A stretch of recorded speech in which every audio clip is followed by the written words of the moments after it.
Yeah, really enjoyed the Carabao Cup this season. Early rounds where it goes straight to pens after a 90-minute draw. So much jeopardy, so much fun. And it reaches a climax this afternoon here at Wembley Stadium. Huge tifos for both clubs being spread out across the pitch. Big blue one for City, and Arsenal one featuring all their players is spread across the width of the pitch to my left. And the Arsenal crests, the Gunners logo in front of the goal. You can hear the Arsenal fans making their noise to the left-hand side of the stadium. And one half is red and white, the other is blue. And not entirely full, the City end at this moment in time, unless there's some latecomers. We do know, though, there was a coach fire and part of the M6 was closed earlier. That might well have affected the attendance in that City end. A lot of blue flags being waved. Let me remind you of the scores so far today. Premier League, Newcastle 1, Sunderland 2, Villa 2, West Ham 0, Spurs 0, Forest 3. Scottish Premiership, Celtic lost 2-0 at Dundee United. WSL, Brighton 0, Liverpool 0, and ongoing Leicester 1, Villa 1. Alicia Lehmann for Leicester against her old club. Anna Patton for Villa with the equaliser. But let's build up here from Wembley Stadium. The Arsenal, is it their time? They defend like lions. They kill teams with their physicality. They master the dark arts just like City used to. Arsenal are the best team in the country, arguably the best team in Europe. Arsenal score and they don't concede. Arsenal win and they don't lose. That's the reality, Stuart Pearce. So tell me how Manchester City are going to win this game. Well, there's enough individual talent in City's ranks. If I'm making a case for City, I would say know-how. They come here on a regular basis. They know what it's like to take the trophy home. They got arguably the best manager in the world at the helm. And they've got individuals that can turn a game at the drop of a hat. Let's not write Manchester City off. My head and my heart are saying different things. My eyes tell me Arsenal have been supremely confident this year and done very little wrong. But it takes one moment of brilliance. I think it'll be a low-scoring game today and not much to choose between both sides. There's a superb banner tifo way to our right being held above the heads of the City fans. There's a banner that says King of All Geordies, and it's referring to Dennis Tuart, who was born in Newcastle, played for Sunderland, then moved to Manchester City and scored an overhead kick in the League Cup final for City to beat Newcastle in the 70s. And that picture is of Dennis Tuart scoring the overhead kick. I remember that clearly, Stuart Pearce. Surely you remember that as well. One of the greatest goals in a cup final. Yeah, remember it well. Dennis was one of the board members when I was manager there, so I know Dennis reasonably well. For young fans, City did actually win stuff before Sheikh Mansour took over. And Darren Bent, as the teams line up in the tunnel, away to our left, massive tifo being unfurled over the heads in the lower tier of those Arsenal fans. They're so proud to be here, and it just feels like it can sense the occasion. They've got it right this season. They are the best team in the country. They're the best team in Europe. This is the start, maybe, of a period of domination from Arsenal. Yeah, it's certainly got that feel to it in terms of the confidence of the Arsenal team and the way they've gone about their business this season. They've found different ways to do it, Aid. Even when they haven't played their scintillating football, they found a way, whether it be a set play or someone will step up with something special. So it's going to be a test. As you said there, I believe they do get over the line today and they do win that kind of first trophy with this group of players. That might just springboard them to go forward. I'm not going to say dominate, because Man City will back Chelsea. There's so many good teams in the Premier League, but this will just give them that kickstart they need potentially to start believing that they can win trophies again on a regular basis. I think all of us are looking at this as more than just a cup final, a head-to-head between two teams. It's almost, this is the gateway for Arsenal to take the crown of Manchester City going forward. And is this the beginning of the end of Manchester City's dominance of English football? I think there's people viewing this game in that manner. Well, that tifo from the Arsenal says Kings of London history, class, tradition, as the players make their way out of the tunnel beneath us here at Wembley Stadium. Arsenal peel away to the left, City peel away to the right, as the formalities will be done. Those Arsenal and City crest banners still being waved out on the pitch. Flamethrowers operating on the pitch and the perimeter of the pitch as well, just building up that atmosphere at Wembley Stadium, as does the noise of the DJ opposite us as well. They tend to get it right on these occasions, and this is the Carabao Cup final, the first piece of silverware that's going to be presented this season. Will Manchester City be lifting it yet again? There's a banner saying Wembley again, ole ole, at the City ends, away to our right, just above the second tier, as the dignitaries come out to be introduced to the players ahead of the national anthem, and then we will get ourselves underway. There's some other things we need to mention here as well. Rodri has returned for Manchester City, but in that time City have failed to win over half the matches in which he's played. I think Stuart Pearce, we all thought when Rodri comes back they'll go on a winning run and they'll really seriously challenge Arsenal. Maybe it's not quite the Rodri of before. 100% it isn't. He's come back in body, but he's not come back in that spirit of the man and the player that we saw conquering the world, to be quite honest with you, and I still think he's got a way to achieve those standards. And Darren Ben White at right back, no Timber. Timber's been brilliant. He's arguably, you can make a case for him being Arsenal's player of the season, but he's out. Is Ben White good enough to fill that role? Absolutely. I mean, Timber, yeah, it's been sensational, but he has run out of gas the last couple of weeks. As you can see, he's struggled a little bit. But Ben White, before Timber got there, the relationship between him and Saka was special on that right-hand side. Saka knew exactly where Ben White was and vice versa. But it's huge. I mean, it's a big show of faith. No Mosquera instead of Ben White instead of Mosquera. It's huge. So, big opportunity for Ben White. But yeah, he's more than good enough, Yeah, 50 million quid. He's been on the bench most of the time and obviously out of the England picture. At his own request, it seems, as the players line up. The handshakes have been done and we prepare for the national anthem ahead of the Carabao Cup final. Arsenal taking on Manchester City. Commentary in less than 5 minutes is right here on Talksport. God save the King. Send him victorious, happy and glorious, long to reign over us. God save the King. Beautifully done. It's the Carabao Cup final. Arsenal, Man City, top two teams in the country, judging by the Premier League table. But the history between the two managers, the modern rivalry between the two clubs, and the desire for a trophy from both sides makes this something very, very special.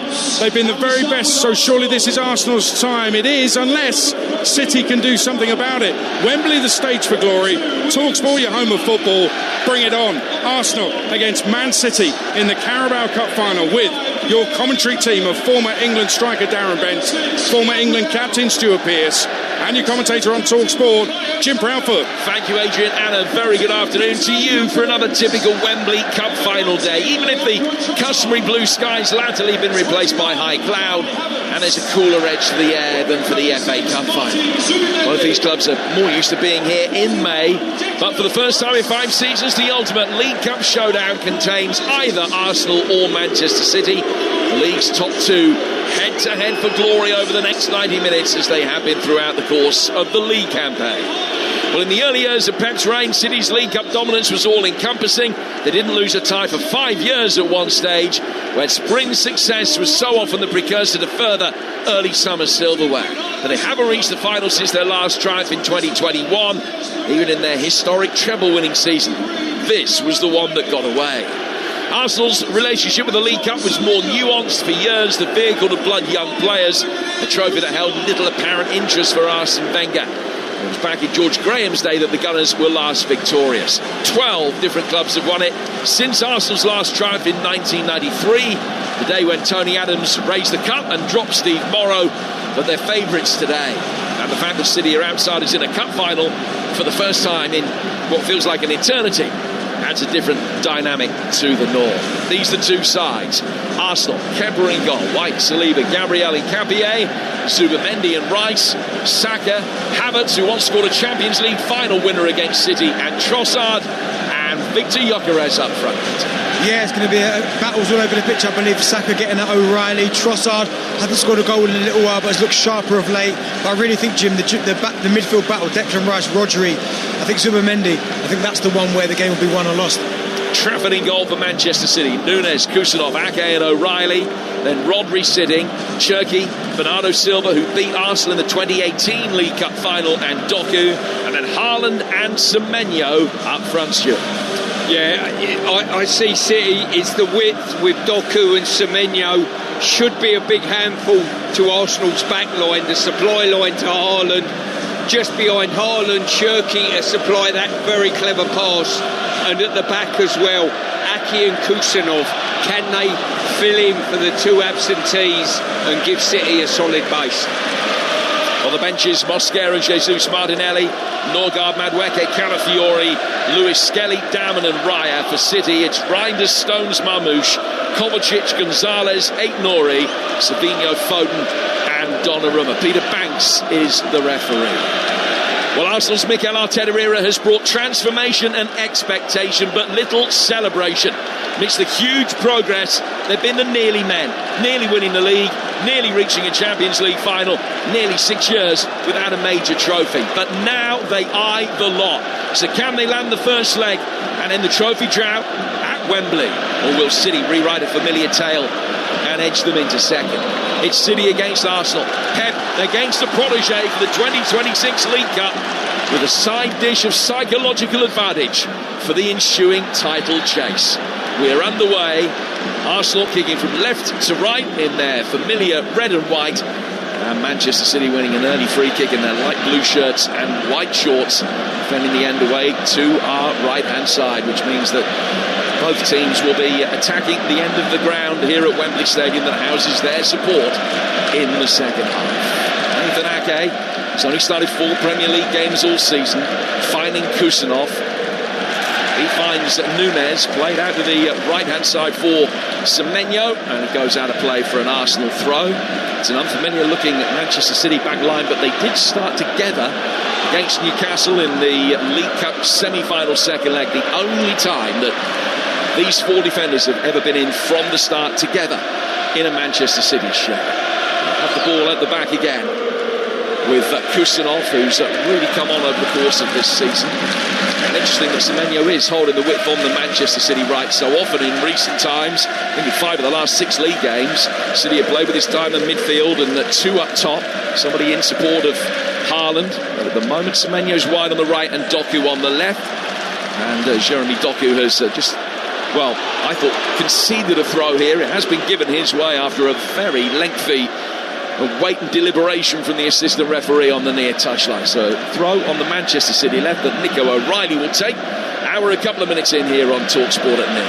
Yeah, just looking at City's lineup at the moment, the worry for me would be that centre of midfield. I mean, probably a year ago or beyond, I would say Rodri in the holding role would be imperious. I think he's lack of a bit of toe at the moment, and with Silva in behind him, could be a problem. Now Gyökeres will chase forward here, but he's offside. Flag up very early as Havertz played him in. A free kick to Manchester City, 15 yards inside their own half. We've got our football correspondent Alex Crook with a great vantage point down behind the Arsenal technical area. Crookie? Yeah, I have to say, Jim, contrast of emotions amongst the 2 sets of supporters. The Arsenal fans to our left, all in red and white, in party mood. The Manchester City supporters a lot more sombre, maybe just trying to be a bit humble, a bit nonchalant, would you say, because they've been down this road so many times before? Wow, it's a strange dynamic for them, turning up with a little bit of trepidation rather than being the overwhelming favourites. Have, of course, played in recent Wembley finals and lost, particularly against Crystal Palace last season, and to Manchester United in the FA Cup final in 2024 as well. And their side just putting a little bit of pressure on Kepa Arrizabalaga here, who gets it forward. Arsenal winning a lot of second ball in these early stages, mopping up with Saliba here, finding Gabriel, who's 15 yards outside his own penalty area.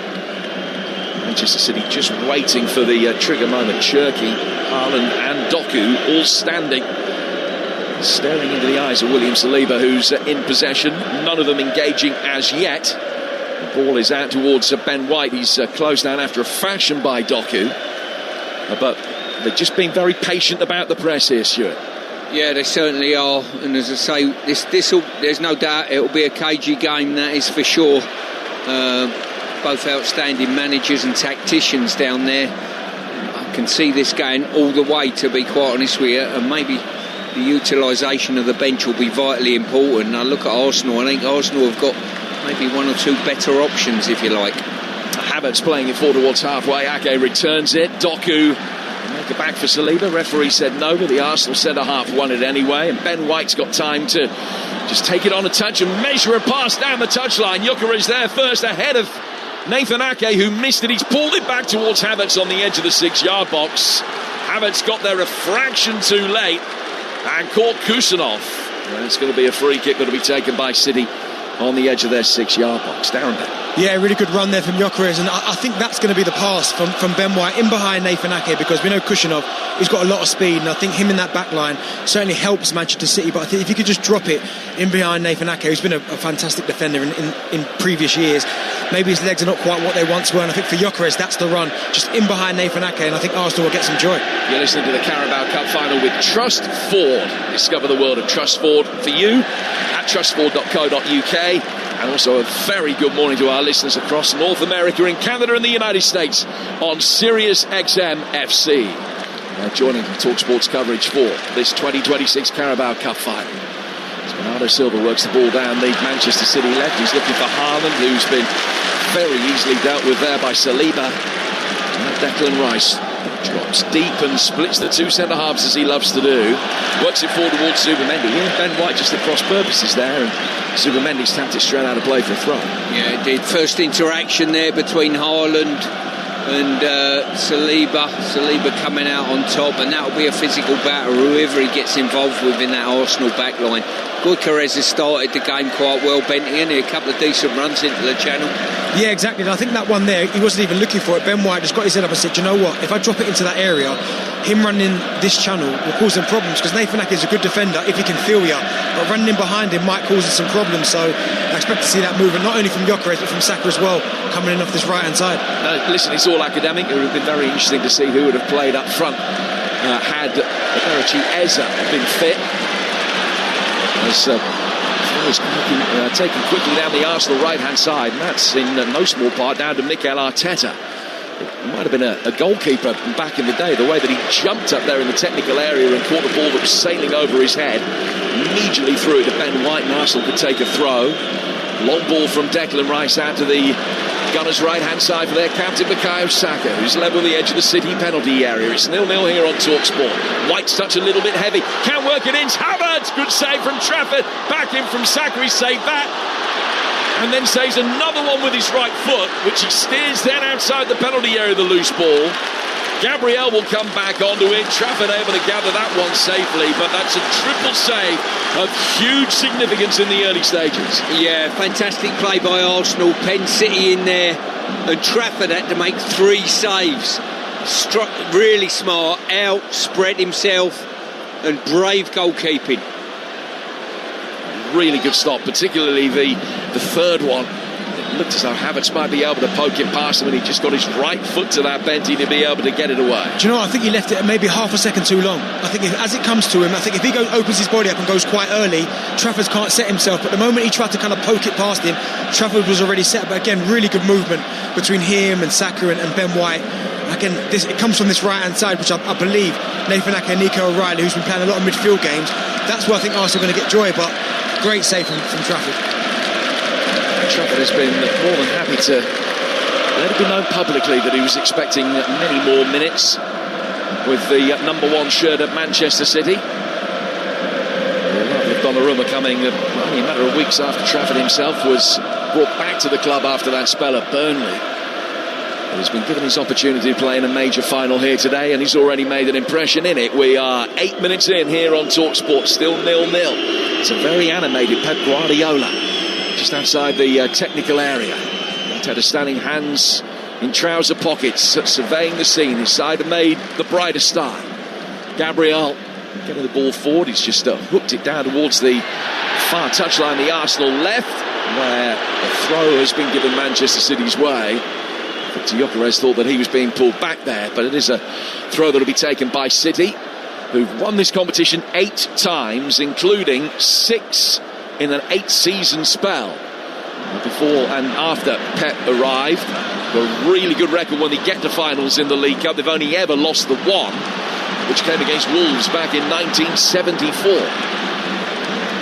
But their work cut out today as O'Reilly plays the ball forward down the City left at 0-0. Back for Rodri. Side puts the ball through the centre circle for Kusanov.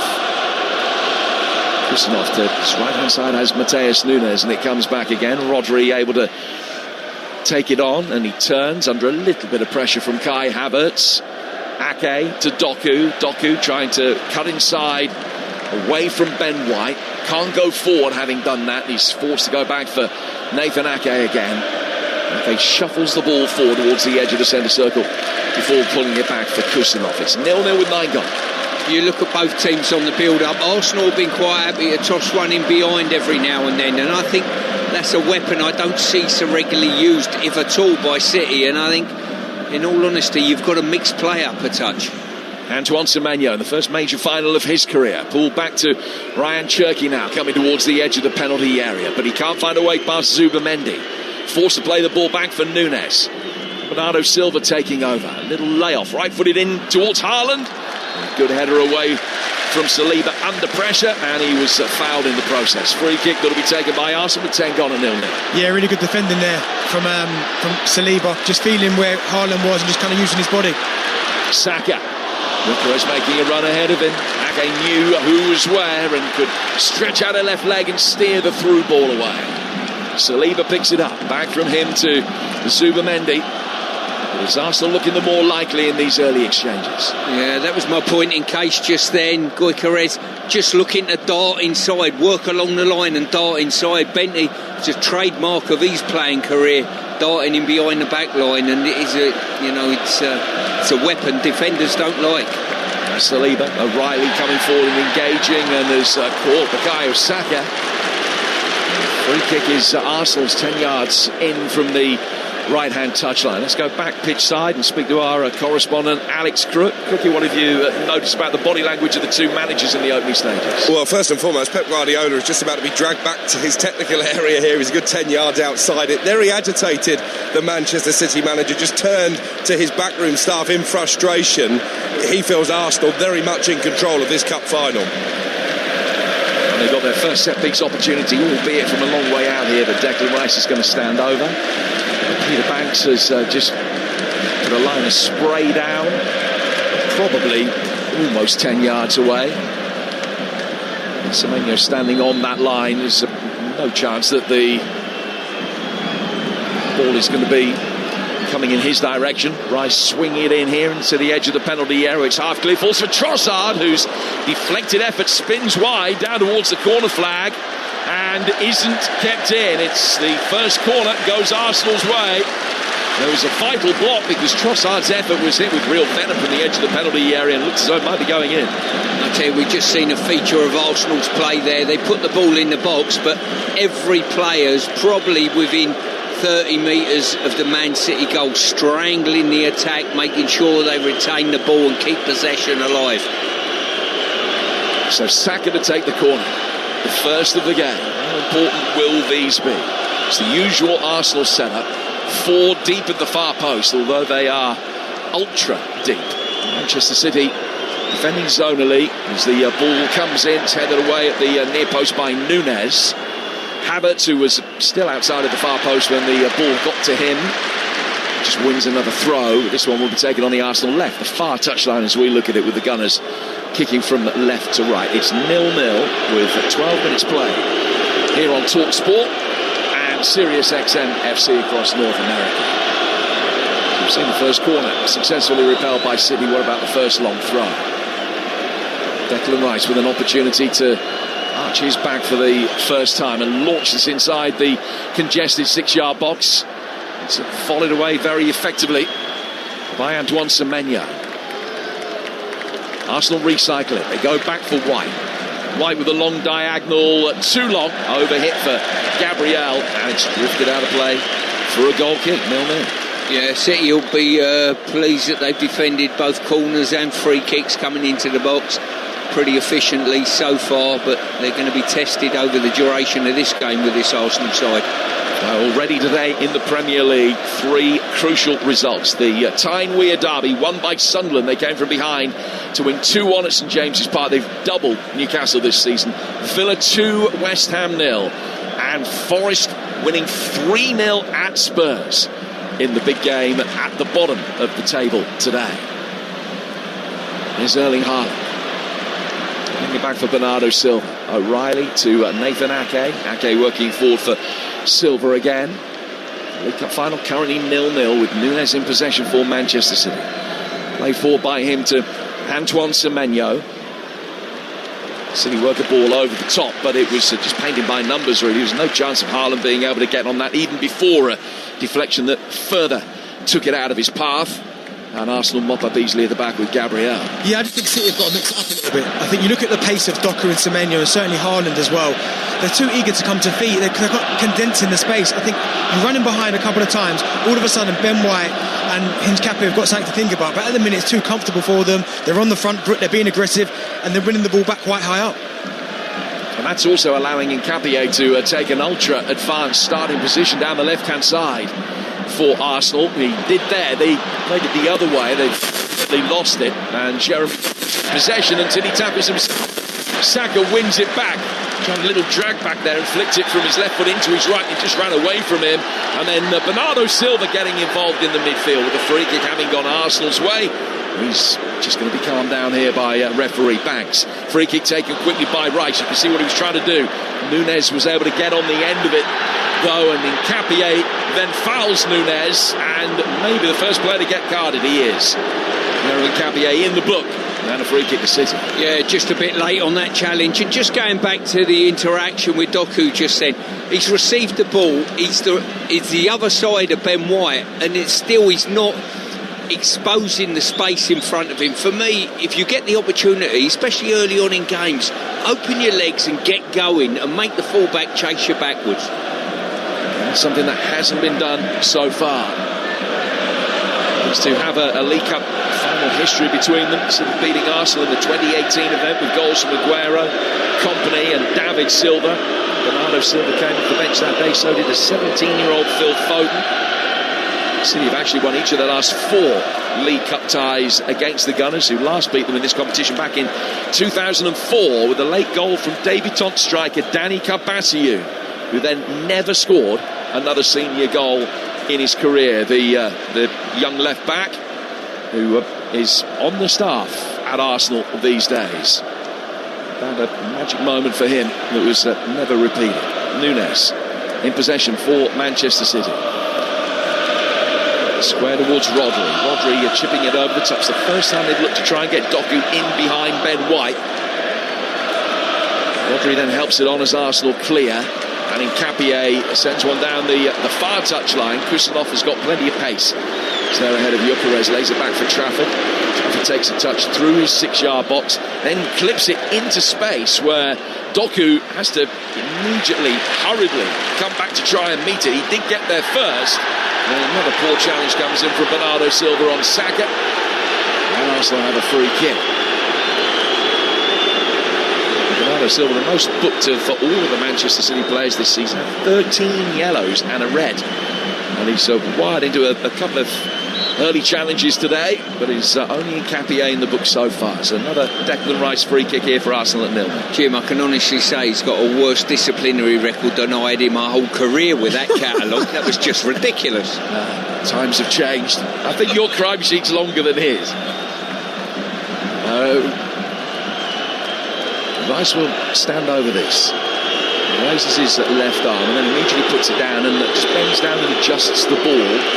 He's moved it on half a roll. I don't know whether that is a signal potentially. The set-piece coach, Nicholas Jove, just standing on the edge of the Arsenal technical area having a look at this, and it comes from Rice, swung in really deep. Haaland heads it away, comes out for Ben White's 30 yards out, doesn't shoot, goes to Saka. Saka cutting it onto his left foot, might be able to work the angle for a shot, he can't quite. City player goes down, I think it's Silva. Play goes on with Trossard, Hincapié to Gabriel, low ball in from him. And Kusanov and Semenyo between them will be able to bring it away for Manchester City. And no thought of a counter-attack there as Subamendi stops that, fouls Semenyo. And City, having got it clear, play will stop so that the stricken man in light blue on the edge of his own penalty area can receive whatever treatment is necessary. Yeah, you just get the impression in the game that the pressure is building up on Manchester City. They're getting hemmed back in their own half. There's a reluctance to run in behind and play the ball in behind Arsenal's back line, and that suits the Arsenal back line fantastically. I thought Saka could have got the shot off there. I thought he worked the ball really well. He got it onto that left foot, he created that half a yard, just took that extra touch to kind of move it back onto his right. I just thought when he opened his body out there, the gap was there to get the strike off, and I think in games like this you can't turn those opportunities down. Well, there have been 4 shots so far through the opening 19 minutes, and Arsenal have had the ball. Trafford making an outstanding triple save to keep things at 0-0. Seen nothing of Manchester City as an attacking entity so far at all. They will be able to come forward now. Worked out towards Antoine Semenyo. Clever little step over from him. Ball in towards Haaland. He just missed it near post. Doku picks it up. City will have another go, and they will win a corner off Ben White. But it's been all Arsenal. One perceptive ball from Semenyo, and it wasn't too far away from being 1-0 City. I've got to say, that was top quality wing play there. Semenyo, a little hitch kick, pushed it outside him, whipped it across the face of goal with real power and violence, and it just needed a dive in. I tell you what, Saliba's done well, just muscling Haaland out of the equation there, because if he hadn't, I think he gets the ponytail on the end of that one. We've seen before how potent that ponytail can be. In comes the corner, and Raya can claim it very comfortably under no pressure at all. Ryan Cherky's delivery, he's pulled it out quickly. Havertz, good sliding challenge, wins it back, but Saka can play it forward again. Now Declan Rice, and Trossard didn't make the run as quick as he anticipated. Ball goes through and out of play for a goal kick, whilst Saka is down, having been caught in the midfield, and Arsenal fans far from happy. So they wanted a free kick for that. Yeah, 2 sides of the game we've just seen there. Arsenal goalkeeper gets the ball from the corner coming in, and they break really quickly and are looking for it. I don't get the impression in any of the set plays that City have defended that they've ever looked to break quickly when they've had the opportunity.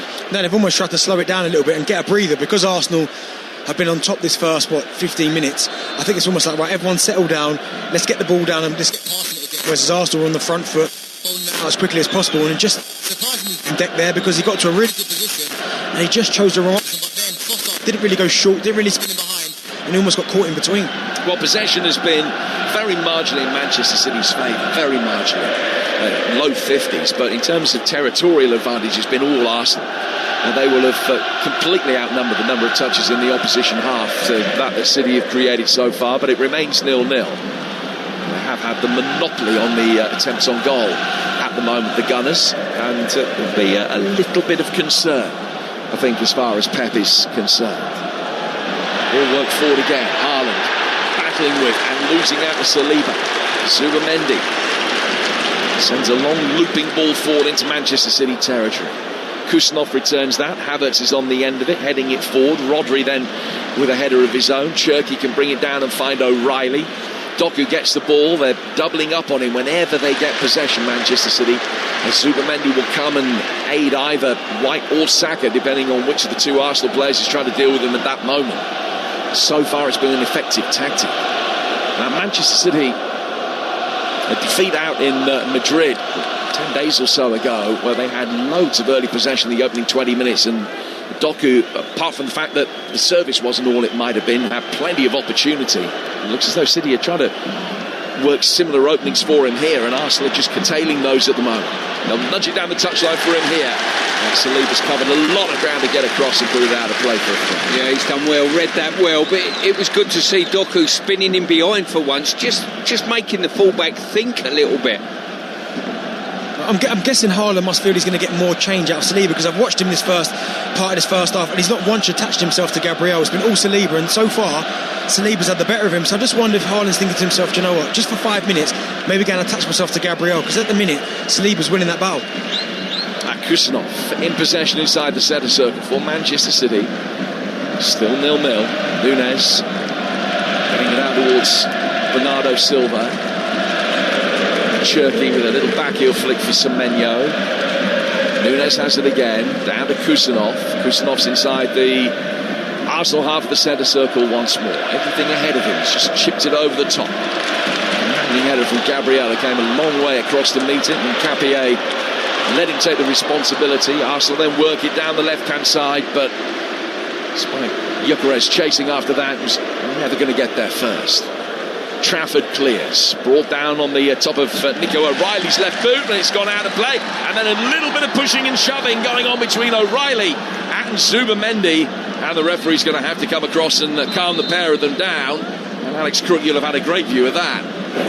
Yeah, I've got to say, it was much ado about nothing, really. Both of them just trying to usher the ball out of play. There was a nudge from O'Reilly to Zubamendi towards the advertising hoardings, and then Zubamendi gave him one back for good measure. But I think, really, the reaction from O'Reilly just sums up City's frustration so far. See, what we just saw earlier there was Arsenal put the ball into that channel and nothing come of it. It went all the way back to Trafford, but it got Arsenal and their back line up to the halfway line. Because City have a reluctance and don't play that way, they never turn Arsenal round, and if they do lose the ball, they're never getting their back line up the pitch. Already plenty for Pep Guardiola to be thinking about here tactically. He's now got a line of 4 with the ball back on the edge of the Arsenal penalty area. Semenyo, Cherky, Haaland and Jeremy Doku, all waiting for the right moment to put the press on. Saliba brought the ball to the edge of the penalty area and then works it back in for Gabriel again. Gabriel goes back for Kepa. Twice runner-up in this competition. Back in the past in his Chelsea days in 2019, that famous final where he refused to come off ahead of the penalty shootout. And then in 2022... just rolled forward through the penalty area once more. Arsenal will be happy just to have a little bit of a collective breather themselves while they're in possession, trying to draw the City press, which at the moment is keeping a watching brief. It's amazing. You watch City and now they've evolved. One of their main features going back a number of years was the pressing, lose possession and press aggressively. I don't see that in this City side at the moment. They have got possession back here though. Haaland towards Semenyo. It was Gabriel that slid in and got it away. Rodri back out to the Manchester City right. They've only had one touch of the ball in Arsenal's penalty area so far, have Manchester City, who are still waiting for their first attempt on target, coming into the game on the back of 2 defeats in their last 3 matches in League and Cup. After a run of only 2 in the previous 26. Arsenal, for their part, just 1 defeat in 27 games. Ball is with Semenyo over on the Manchester City right. It's a lovely turn as he made his way back towards halfway and then very quickly pirouetted, got the better of Nkapie, gets a return ball goal side of the Arsenal left back, but Ecuadorian very quickly recovered his ground. Haven't got possession back though, Arsenal. Still 0-0. They've been the dominant force in the opening 26-27 minutes of this game. It remains 0-0. O'Reilly down towards Jeremy Doku. Doku shown inside by Ben White. Now Doku will try and take him on the outside again. Shuffles the ball from right to left. Back he goes to Ake. Ake behind square. Rodri. Havertz putting the pressure on him. Ake again, down towards Doku. O'Reilly receives it. He can turn to Rodri. Rodri sending an aerial pass out towards Nunes on the Manchester City right. Can he take on Nkapie? He got the ball in. It was blocked by Leandro Trossard, then it's cleared out as far as Kusanov. First as Becky to play in a Wembley final. He's got possession inside the centre circle as he goes to his left for Nathan Ake. Ake to O'Reilly. Plenty of possession for Manchester City in the last 5-6 minutes or so, but it's all been sideways without any real purpose other than maintenance of possession for possession's sake. Semenyo getting past Nkapie, ball inside the 6-yard box, beaten away and out for another Manchester City corner. Just prior to that interaction with Semenyo there, the 2 City wingers are letting the fullbacks off the hook because the body language of Nkapie facing up Semenyo, and I think White on this side as well with Doku, there's a fear factor of both of them. Semenyo's been past him twice and he's embarrassed him twice. He should be screaming for the ball. Give me the ball, I'm going after this fella again. Some of the Arsenal subs had to warm up in front of us. That's what the applause is for, as this corner comes in from the far post and is easily headed away. Saka battling with Doku and winning possession back. He's done well. Just doubling up a right back for a moment. Saliba can clear towards halfway. Ake didn't know whether to stick or twist there and come to meet the ball. The Trossard has gone down in a heap inside the centre circle. Bernardo Silva put him there and he's protesting his innocence. The referee has found against him, and that might be the last public warning for Bernardo Silva before a yellow card ensues. It's a free kick to Arsenal inside the centre circle.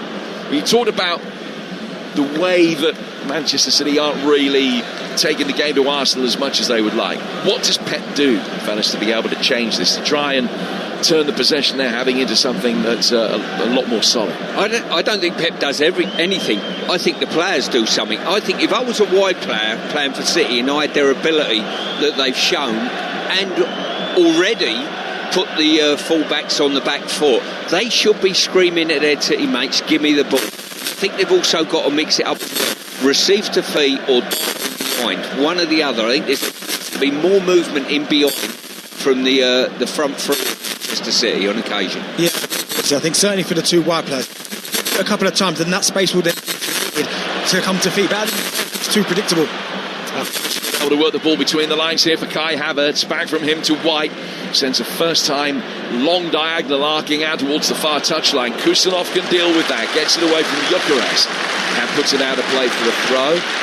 He's got a hat-trick against Manchester City on his CV, Victor Gyökeres. That was in the Champions League last season, part of the 54 goals that he scored for Sporting, who Arsenal will be meeting in the quarterfinals of the Champions League live on Talksport in early April. Both legs off back down. Silva forward through the midfield. Couldn't find Cherky, but he does get a slightly unlikely second attempt. O'Reilly with quick feet, dancing away from Bukayo Saka. Flicking with the outside of his left boot. Forward from Cherky towards Haaland, who will take it on. Trying to bulldoze his way past William Saliba. He can't. Declan Rice had a big part to play in that. He's come back, found his keeper, and Arifa Balaga knocks it away. Havertz flicking it on. Trossard coming to meet it on the right-hand touch. So another really strong challenge coming in on him. And Kusanov's going to get a yellow card for it. Yeah, I don't know whether he's gone through the back of his leg or he's run the ball there. Only a replay will dictate that.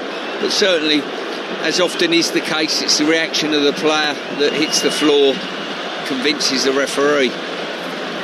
Also as well, he doesn't need to make the challenge.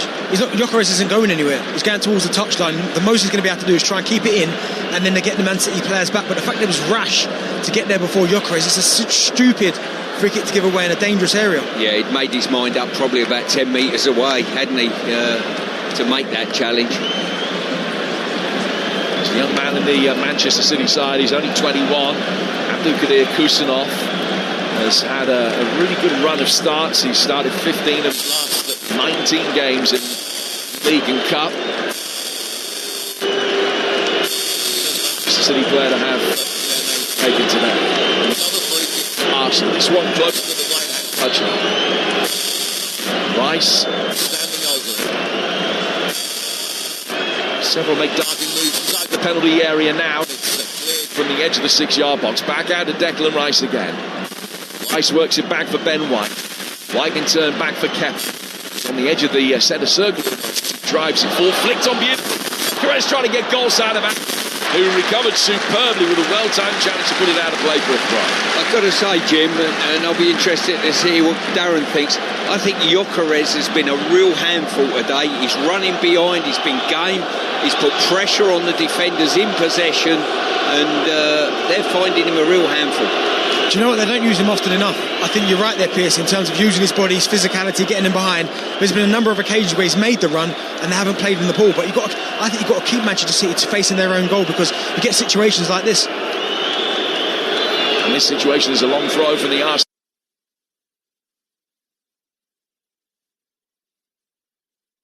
The 6-yard box.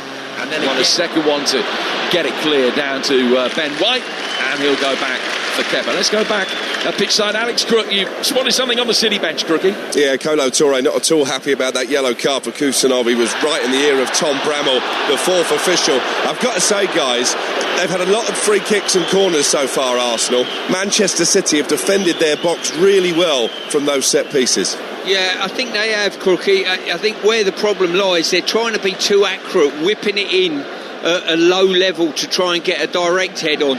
I think from the angles that they've had most of these free kicks, probably about 20 yards in front of you, just to the right, is probably the best thing to do. Just fade it up in the air and look for second balls. So have a skirmish and then get around the secondaries. This is the first League Cup final that City have had in 5 seasons. They're bidding for their 6th trophy win in the last 11. Arsenal, for their part, in their first final in 8 seasons, they've lost each of their last 3 in this competition. To Chelsea, to Birmingham, and to Manchester City themselves back in 2018. And City will bring the ball forward here with Nico O'Reilly. Doku making a run right across his field of vision, and O'Reilly plays him in now. Doku shuffling forward, Ben White forcing him back. Ball comes in from Bernardo Silva. It's headed away by Gabriel, and then Rice first to it. Runs down a blind alley for a moment and expertly turns away. Lays it back for Nkapia. The Arsenal fans right in front of us really appreciating the defensive contribution there from Rice, who has it again. Gone down another cul-de-sac for a moment. He had Gabriel to help him out, and the possession easily retained by the England man once more. Another ball for Havertz goes down. The referee Peter Banks shakes his head, says no foul. Bernardo Silva in possession here for Manchester City. We've got 10 to go to half-time. Largely chanceless in the opening 35 minutes, but all the signs were that this was likely to be a low-scoring affair. Yeah, I think the happier of the two teams at the moment will be Arsenal. I think they've mixed their game up slightly better, caused more problems to City. City have not utilised the ability they've got. Arsenal now potentially being able to work a counter-attack with the ball forward for Victor Gyökeres, who made a run from inside his own half, but that move breaks down pretty quickly, and Arteta couldn't hide his dismay, and he just turned and looked at those on the Arsenal bench behind him. He threw his arm across his body in despair. City winning it back. Zubimendi dives in. Really well-timed challenge. Perfectly legitimate. Trossard takes over. From him to Havertz. Down to Bukayo Saka, who looks up and sees that only Victor Gyökeres is up there with him at the moment. He's got to be able to get past O'Reilly first to try and make any difference. And so often the case with Arsenal, the next best thing, ball inside the penalty area is a corner. And Saka has won that. Arsenal's second of the game. It was amazing there, because Pep was screaming at Nico O'Reilly to go and engage him early. Don't keep backing off to the box, because Saka, once he gets anywhere near the penalty box, you can't touch him. He's managed to obviously generate a corner there. It was a good run, I thought, from Ben White on the outside, which kind of created that half a yard, but I thought in the end there Nico O'Reilly defended it really well. Yeah, and I think he made the right option, the young man, personally. As a former left back, I don't think he'd got there quick enough to engage him early, personally. So Arsenal's second corner. It's got so many goals in the Premier League from set pieces this season, but City have a very good record defending. It's going to be another left-footed in-swinger from Saka from the Arsenal right, hitting deeper than the previous one and headed from a tight angle at the far post, high and wide and out of play. I'll tell you what, I think he just took it off the head of Gyökeres, I think. In front of him, a good opportunity there, a clear header. It was Nkapia that attacked it. The player who's only scored 1 goal so far for Arsenal since he arrived on loan from Leverkusen. He netted out Wolves, but that remains the one and only goal he's got. He's still in single figures in his entire career for goals. Might have been better advice to leave that for Victor Gyökeres coming in behind him. The goal kick taken short. To James Trafford, who clears, launches it long. Haaland battling with Saliba and half winning the battle that time. As much as they held it up and Manchester City could win the seconds. Doku goes back for Ake. Ake, who is hardly started in the Premier League but has featured in every one of the 6 ties in this League Cup run so far for Manchester City. Now the ball goes out to the City right-hand side for Semenya. Played back to Rodri. Puts his foot underneath it and chips it down towards O'Reilly. And Ben White heads that out of play. For a throw that will be taken on the City left. Still, City without a single attempt on or off target in this game so far, which is 38 minutes on. Arsenal, for their part, have had 3 of those on target. And Trafford made an outstanding multiple save early in the game to keep it at 0-0. Very few opportunities for that deadlock to be broken so far in what has been a League Cup final high on intrigue. First ever between sides first and second in the league when it's come round. Semenya for Manchester City. Gabriel blocks his cross. Goes out to the Arsenal left-hand side where Ben White lays it back, and Gabriel is going to be able to clear. This is the Carabao Cup final with Trust Ford.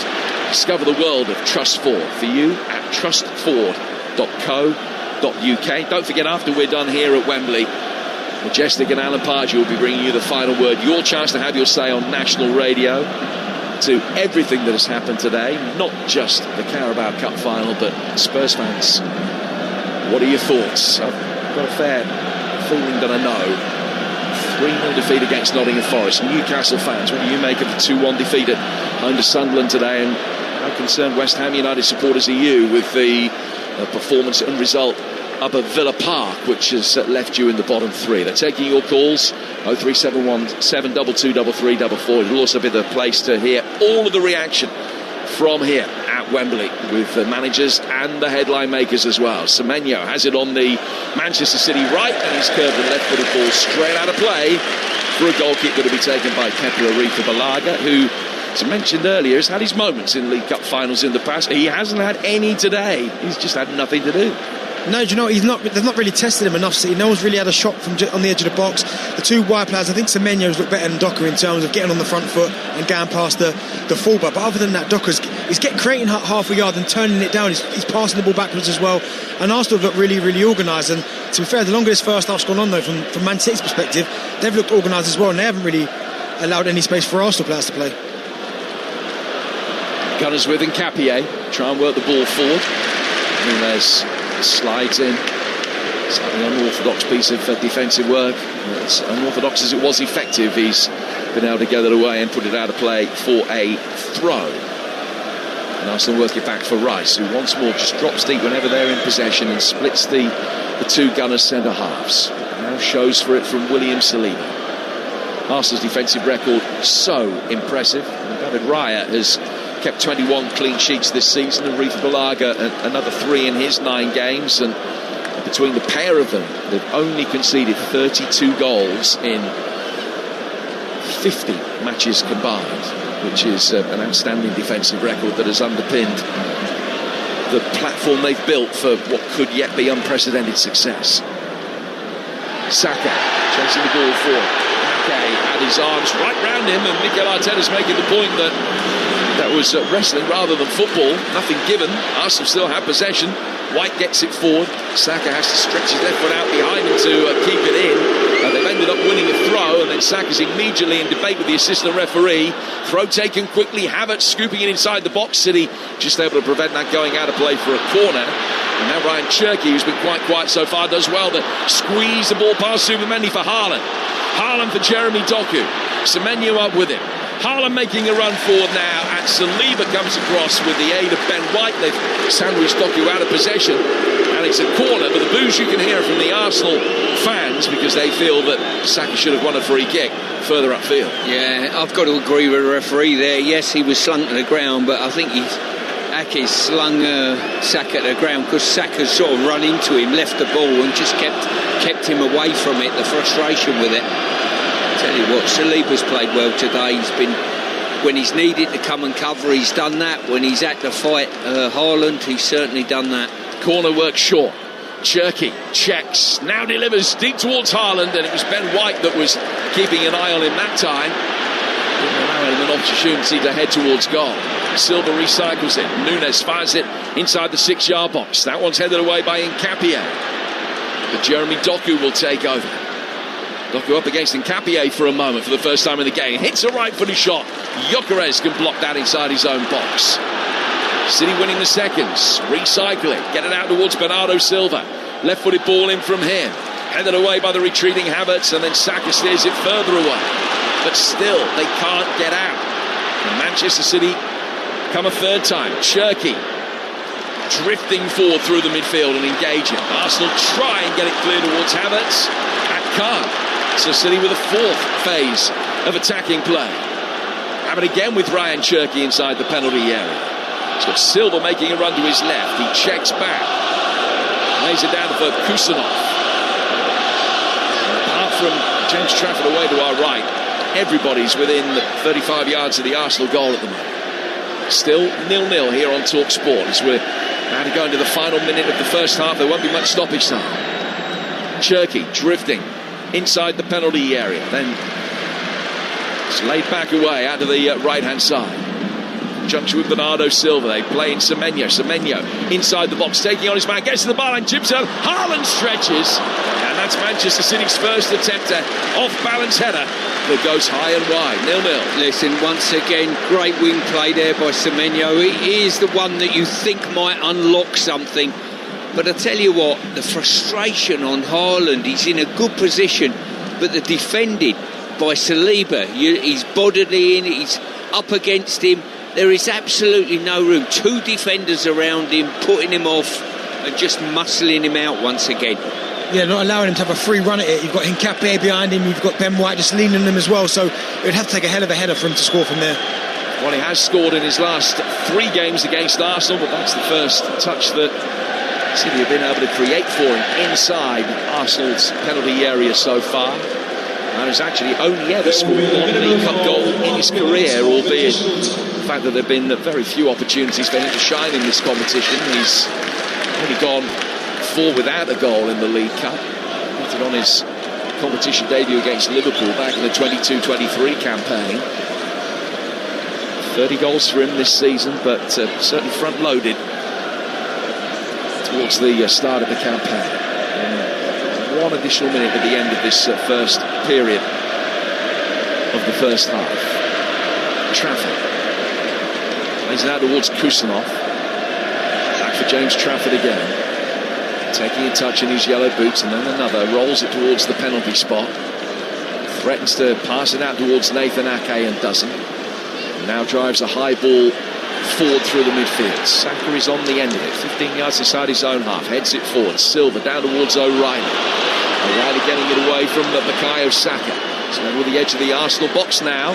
Saka comes back, O'Reilly goes to ground, and whether the referee thought it was a legitimate challenge or not matters not a jot, because the first half has come to an end.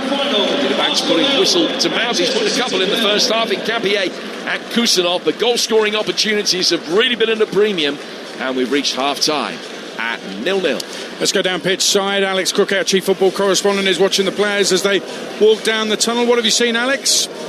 Well, first and foremost, Mikel Arteta sprinted back down the tunnel, obviously determined to get back there quickly to get his message across. It's been fascinating watching the body language of the two managers. For the first half of the half, it was Pep Guardiola who was the more animated, the more agitated. But as Manchester City grew into the game later on in the half, Mikel Arteta looked very stressed as well. You can see what it means to both men for very different reasons. Erling Haaland just having a word with Peter Banks, the referee, as he came off. Peter Banks, it looked to me, he was gesticulating as if to say, you're a big fella, get on with it. It felt like what he was saying. It may have been something completely different. 0-0 here. A reminder of the Premier League results from earlier. Forest won 3-0 at Spurs.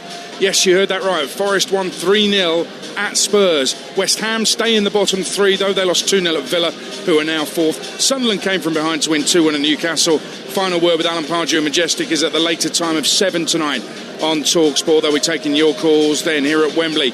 Carabao Cup final live on Talksport. Arsenal 0, Manchester City 0. Time now for the half-time roundup with Truss Ford.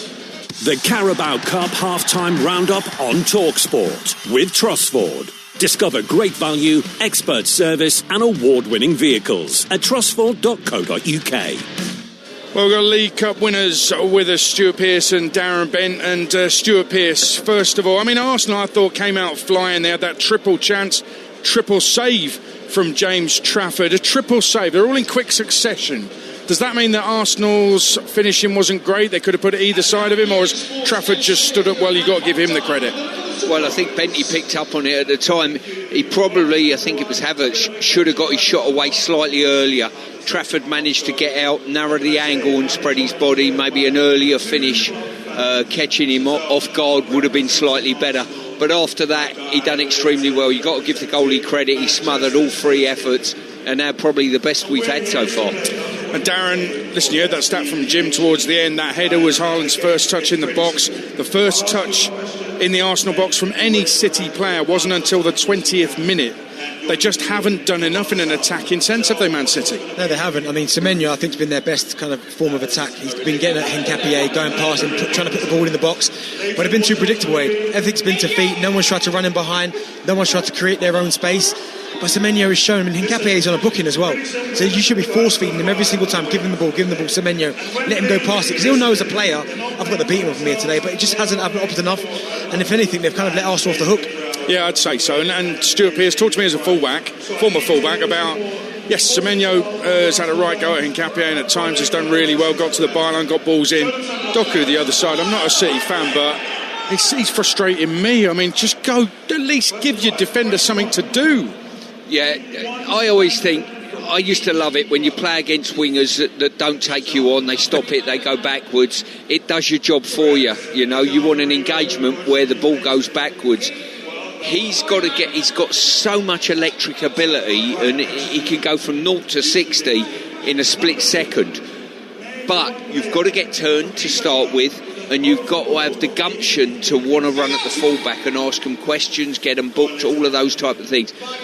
We've seen it from Semenyo on occasion. I think we can see it a bit more. Doku is one of those, we said before the game, lack of end product. An end product sometimes means getting turned and taking someone on. He's doing my head in. I've got to say, he's absolutely doing my head in. I was trying to be kinder than you were just then. He checks back every time and then it comes to nothing. He's giving Ben White literally nothing to do. Tell me, Darren Bent, why was Arteta sprinting down the tunnel at half-time? What is the message he urgently wants to give his players, do you think? They've got to believe. Because that first 20 minutes, it looked like they were on the front foot. They felt that they can cause City a problem. But the fact they didn't score in that early 20 minutes, they've almost lacked belief in the second half of that first half, because they were getting to a point they weren't really playing out from the back. I think Gabriel and Saliba were having way too many touches. They didn't want to play the ball forward quick enough. So I think he's going to get them in there and say, listen, lads, they're not that they're there for the take, because they're still a good side. But we've got more than enough in this dressing room to go and really, really hurt them. And for me, they didn't do that often enough in that first half. I've been a little bit disappointed with Havertz. You know, he's playing in that position. You're hoping he gets on the ball. I think Gyökeres has caught my eye a little bit. He's working hard for the team, competing and whatever. I would like to see a little bit of backup and support from Havertz behind him and throw his weight around a little bit more on his physique. Well, what he's doing, Havertz, that I've noticed, Darren, is he's spent a lot of time on the floor when actually nothing has happened to him, and he just needs to stand up, be strong, and actually show us how good he is. Yeah, and it's not usually like him, that, because he is someone who's tough. He'll take the punishment that he gets from the defenders. He'll use his physicality as well. But as you said there, maybe he's drifted in and out. I know it's an unfamiliar position for him. Usually he plays centre forward, so maybe that's played its part. But he's certainly picked up one or two areas where you've gone, okay, go on then, show me something, get on the ball, drive, make something happen. And it hasn't quite happened for him, hasn't happened for Saka or Trossard. But as Piercy was saying there, for me, Gyökeres, he's worked hard, he's tried to get over the ball, he's made really intelligent runs, but they haven't given it to him enough. Yeah, he's been impressive, there's no doubt. It's goalless though, and both sides work to do if they want to win the first silverware of the season. That was the half-time roundup, thanks to Trustford. The Carabao Cup half-time roundup on Talksport with Trustford. With over 15,000 five-star reviews on Trustpilot, you can put your trust in Trustford. Now, Bruno Salter undertook today's post-match media duties at the Tottenham Hotspur Stadium after his side lost 3-0 at home to Nottingham Forest. The Spurs assistant explained why. Igor has personal issues, family matters, and then we think that it's better that I take today the press conference and speaking to you guys. I explained it, as you said, like first half I thought we were on top of the game, the better team, and small details right now they're affecting us. Like we concede them from small mistakes. Then we need to minimize even more that, because as I said right now, those small actions they're not going for us, and we are not capitalizing their mistakes, then we have to be even more alert than normal. Right now, what I can say that I feel the support, and we feel the support from everyone, and we're going to focus into the next game. A reasonable answer to the question, but I mean, a lot of people will be speculating now for the next 3 weeks what happens to you guys, what happens to the team as well. Of course, that's a modern football, and that's what happened, and obviously we have to deal with that. But as I said, we feel the support, and to the players it's the same. They're going obviously in the internationals, representing their countries, and then they will come back, and we will focus everyone into the next game. There you go, Bruno Salter. Small details, he said. I think 3-0 home defeat is a little bit more than the small details, maybe, but that's his reaction to Spurs 0, Nottingham Forest 3. Aston Villa were victorious today after a 2-0 win against West Ham. Here's both managers' thoughts on the game. Shortly it'll be Nuno Espirito Santo, but first, the Villa manager, Unai Emery. We are delighted, and myself so happy, because today we played maybe the first half, the best first half in the season. And of course, West Ham today, they didn't perform well, but they were performing fantastic. And I think we were dominating because how we settled the plan, and the players were responding and trying to play, stopping them with the ball, defending with the ball. And of course, the second half, we tried to keep the same mentality and the same rhythm on the field. But we did a very good second half, not like the first half, and we scored a second goal, and of course I think we deserved to win. And we have won because the players responded fantastic. We didn't perform well, we didn't play good. First half, we didn't press, we arrived late, we lose a lot of individual battles, duels, never comfortable with the ball. Slightly improved on the second half, not enough, but today was not enough. So there you go, that's your reaction from the managers after Aston Villa beat West Ham 2-0. West Ham stayed bottom 3, Villa up to 4th. McGinn and Watkins with the goals. Before that, Newcastle 1, Sunderland 2, a 90th minute winner from Brian Brobby as Sunderland turned it around to double their North East neighbours. And Spurs 0, Forest 3, Igor Jesus, Morgan Gibbs-White and Taiwo Awonyi with the goals. Spurs 0, Forest 3, Spurs just above the dotted line. Big win for Forest. You can have your say on Final Word at 7 with Alan Pardew and Majestic on Talksport. Elsewhere in the Scottish Premiership, Dundee United 2, Celtic 0, and in the WSL, a couple of results: Brighton 0, Liverpool 0, and Leicester 1, Aston Villa 2 was a full-time score. You're listening to the Carabao Cup Final with Trust Ford. Discover the world of Trust Ford for you at trustford.co.uk. Half-time here at Wembley, it's Arsenal 0, Manchester City 0 on Talksport. Let's see what the second half brings. Create moments of joy this Easter at Co-op. The hunt is over. Co-op's irresistible chocolate eggs are only $4.50 for Co-op members. Breakfast in bed just got sweeter too, with delicious cherry Bakewell hot cross buns only $1.50 for members. Make your Easter one to remember. Co-op. Owned by you, right by you. Co-op group membership required. £1 joining fee subject to availability. Prices may vary. Co-op group stores only. Breakups, that's a tricky one. That's why EE is the only major provider who'll give you up to £300 to switch. You'll get full fibre, but you'll also get EE's most powerful Wi-Fi 7 as standard. So the whole house can do more, like streaming that series whilst your work calls stay crystal clear. Switch to EE today. Up to £300 credited to your EE account. Verify at ee.co.uk/claims. New BT Group customers only. 62% availability. Terms apply. Whether you're thinking ahead for your child's future or planning to explore the world, with 3 weeks before the end of the tax year, JP Morgan Personal Investing can help you make the most of your tax-free allowances. With our intuitive app, expert support, and 150 years of JP Morgan's investing experience, you can start making more informed investment decisions today. Search JP Morgan Personal Investing to learn more. Invest with clarity. Capital at risk. Tax rules vary by individual status and may change. Because you like spotting yellow cars before your kids do. Because you like to read the score on the screen, especially when you're winning. Because there's a Boots Opticians about 2 minutes from work. Because we have clinical experts and all the latest tech. Because your eyes deserve our ultimate eye test. Because we'll help you find your perfect style. Because of all these things, there's only one choice. Boots Opticians. See what's possible.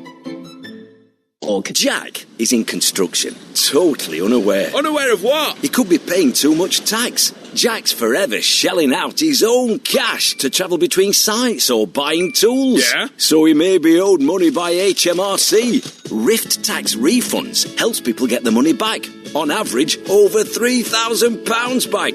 Get the ball rolling. Search Rift Tax Refunds. Search Rift Tax Refunds today. The moment they walk down the aisle, you want to see it all and feel ready. Our advanced eye test checks both your eyesight and eye health, so you feel confident in life's important moments. It includes a UV protection and dry eye assessment, plus an OCT scan for early detection of conditions like glaucoma. Book your advanced eye test today. Vision Express. Step out with confidence. T&Cs apply. Upgrade your free NHS PRSI medical card eye test for a nominal fee.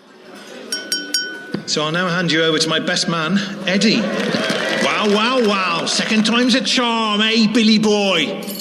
Oh, God. Substitution, courtesy of Paddy Power. Embarrassing Eddie makes way for sensible Samuel. God, that was close. You might not always pick the right starter, but your sub can still deliver. Because with Paddy's Super Sub, your bet rolls over to the player coming on. Paddy Power. Valid on selected leagues and markets only. Pre-match and in-play bets on qualifying player outcome selections only. T's and C's and exclusions apply. 18 plus, gambleaware.org. Some brands sponsor athletes for the glory, but not Quaker. We're real food. So we sponsor Team GB for the real stuff. The ugly stuff. The 5 a.m. alarms, the blisters, bruises, goggle marks, and mountains of sweaty laundry. Because we know that getting to greatness takes a delicious helping of ugliness. And my word, our porridge is ugly. Look at the state of it.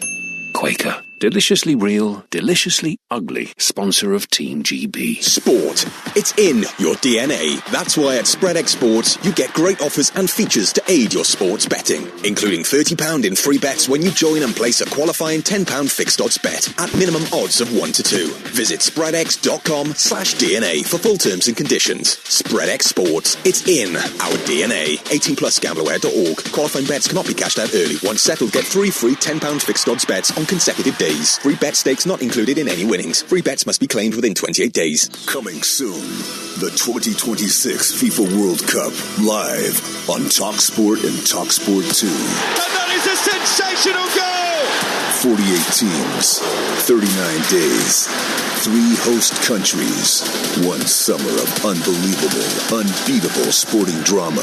It's a world-class free kick from a world-class player. Unrivaled kick-by-kick commentary of every single game across the entire tournament. Comes to the far post, hits the post, and he's got in!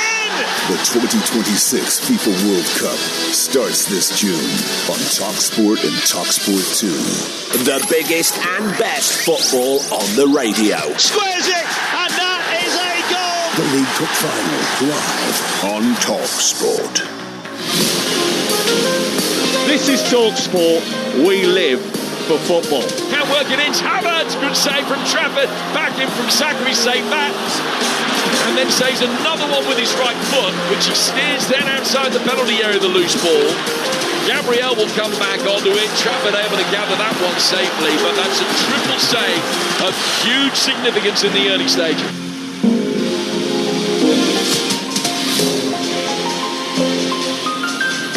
So 0-0 at half-time, waiting for the players to come out here at Wembley. You're live with Talksport at Wembley Stadium for the Carabao Cup final, goalless between Arsenal and Manchester City. Now, the latest episode of How to Win the World Cup is out now. Hosts Matt Ford and Jacob Hawley are joined by leading psychologist Dan Abrahams as they discuss the mindset of an elite-level footballer. It's available wherever you get your podcasts and the Talksport YouTube channel. How to Win the World Cup, and actually Stuart Pearce has been on a previous episode of that. I think that was the best episode, to be honest with you. Very funny. Yeah, a lot of people are saying that, actually. Yeah, you especially. You've said it more than once. In terms of players are getting ready to come out, Darren Bent, in terms of substitutions, you just turned to me and said about Max Dowman, and I'm looking at their bench. Martinelli maybe, but Max Dowman's the obvious choice, isn't he? Incredible. It seems like, I know Noni Madueke probably will come on as well because he's got that impact. But I go back to the Everton game where Arsenal were flat and they needed something. And not only did it give bringing Max Diamond on the players a lift, it gave the supporters a lift. And I mean, what he did in that short period of time was sensational. So I expect at some point, depending how the game goes, to see him again, because that would give these Arsenal fans in here a massive lift. Yeah, he's some player. It would have been incredible. He came on at Wembley and won a cup final for Arsenal. Let's see what happens. I'm looking at Omar Mamouche, maybe. I would say Phil Foden, but the stats earlier suggest he ain't going to do anything if he comes on. And maybe Ryan Aït-Nouri on down the left-hand side to basically push Doku on to try and help him attack more. I mean, I think that could be an outlet for them. Well, do you know, and Piercy would know more than me. Usually, when I played wide in my early days, my fullback was always saying to me, what are you coming back for? Just keep going forward, keep getting at him. Even if he lose it, in his mind, the defender will be thinking, oh, not again. But the fact now, Ben White, every time against Doku, he gets it, he turns back, Ben's like, all right, I've done my job. Yeah. He hasn't done anything. Yeah, he's not made him do anything, not made Ben White do anything, done nothing himself. Doku just checking back all the time. Go for it will be the message from the City fans, I'm sure. We're live at Wembley till 7 tonight, slightly later start for final word with Alan Pardew and Majestic. Carabao Cup final, Arsenal 0, Man City 0 to your commentary team on Talksport for the second half. Drive King, Darren Bent, two-time League Cup winner Stuart Pearce, and calling the shots, Jim Proudfoot. And there are no changes, Adrian, ahead of the start of the second half. You would imagine it might not be long. Manchester City kicking from left to right. Just waiting for the signal from Peter Banks to get the game back underway. City in their customary light blue shirts with the white sash that they've got this season and the white shorts. Arsenal in their famous red and white. 0-0. A possession that ended up being quite significantly in City's favour in that first half. In the low 60s. Arsenal with 5 attempts to 2. Kepa didn't have a difficult save to make. City still waiting for their first attempt on target of the game. Now pushing forward from the kickoff with Nathan Ake, who's in for the injured Ruben Dias today. The headline selection as far as City were concerned, the loss of Dias to a hamstring problem. Mateus Nunes has possession. Back he comes for Kusanov. Kusanov to Nunes. Nunes 5 yards in from the right-hand touchline, a similar distance inside Arsenal territory, a little bit further than that when he's faced up by Gyökeres and just decides to lay the ball square for Rodri. Rodri taking it on the turn, and to his left-hand side, Bernardo Silva. Back out towards Ake. He has to take evasive action as Ake runs straight to him. Ball play down towards Mateus Nunes, now down towards Ryan Cherky, who's flitting in and out of the game. So they haven't really been able to get the best out of the talented former Lyon man so far. He has possession here on the right-hand side, almost playing a right back for a moment, and he wanted Semenyo to make a run ahead of him, which wasn't forthcoming. Cherky having dispensed with the ball, told him that, and then Semenyo showed for the ball in defeat. Cherky hit it down the side of him, down the channel, and Gabriel could make sure that it was safely through towards Kepa Arrizabalaga away to our right-hand side. So alongside me in this second half, Darren Bent and Stuart Pearce. James? Yeah, I think probably the fact that Semenyo, apart from the fact he's more front-footed, I would say, than Doku, is getting a little bit more joy. Is probably the fact that Cherky is playing behind him on a similar access on occasion. So the fullback's got a problem there. He either marks Semenyo or he jumps up another one and goes and engages Cherky.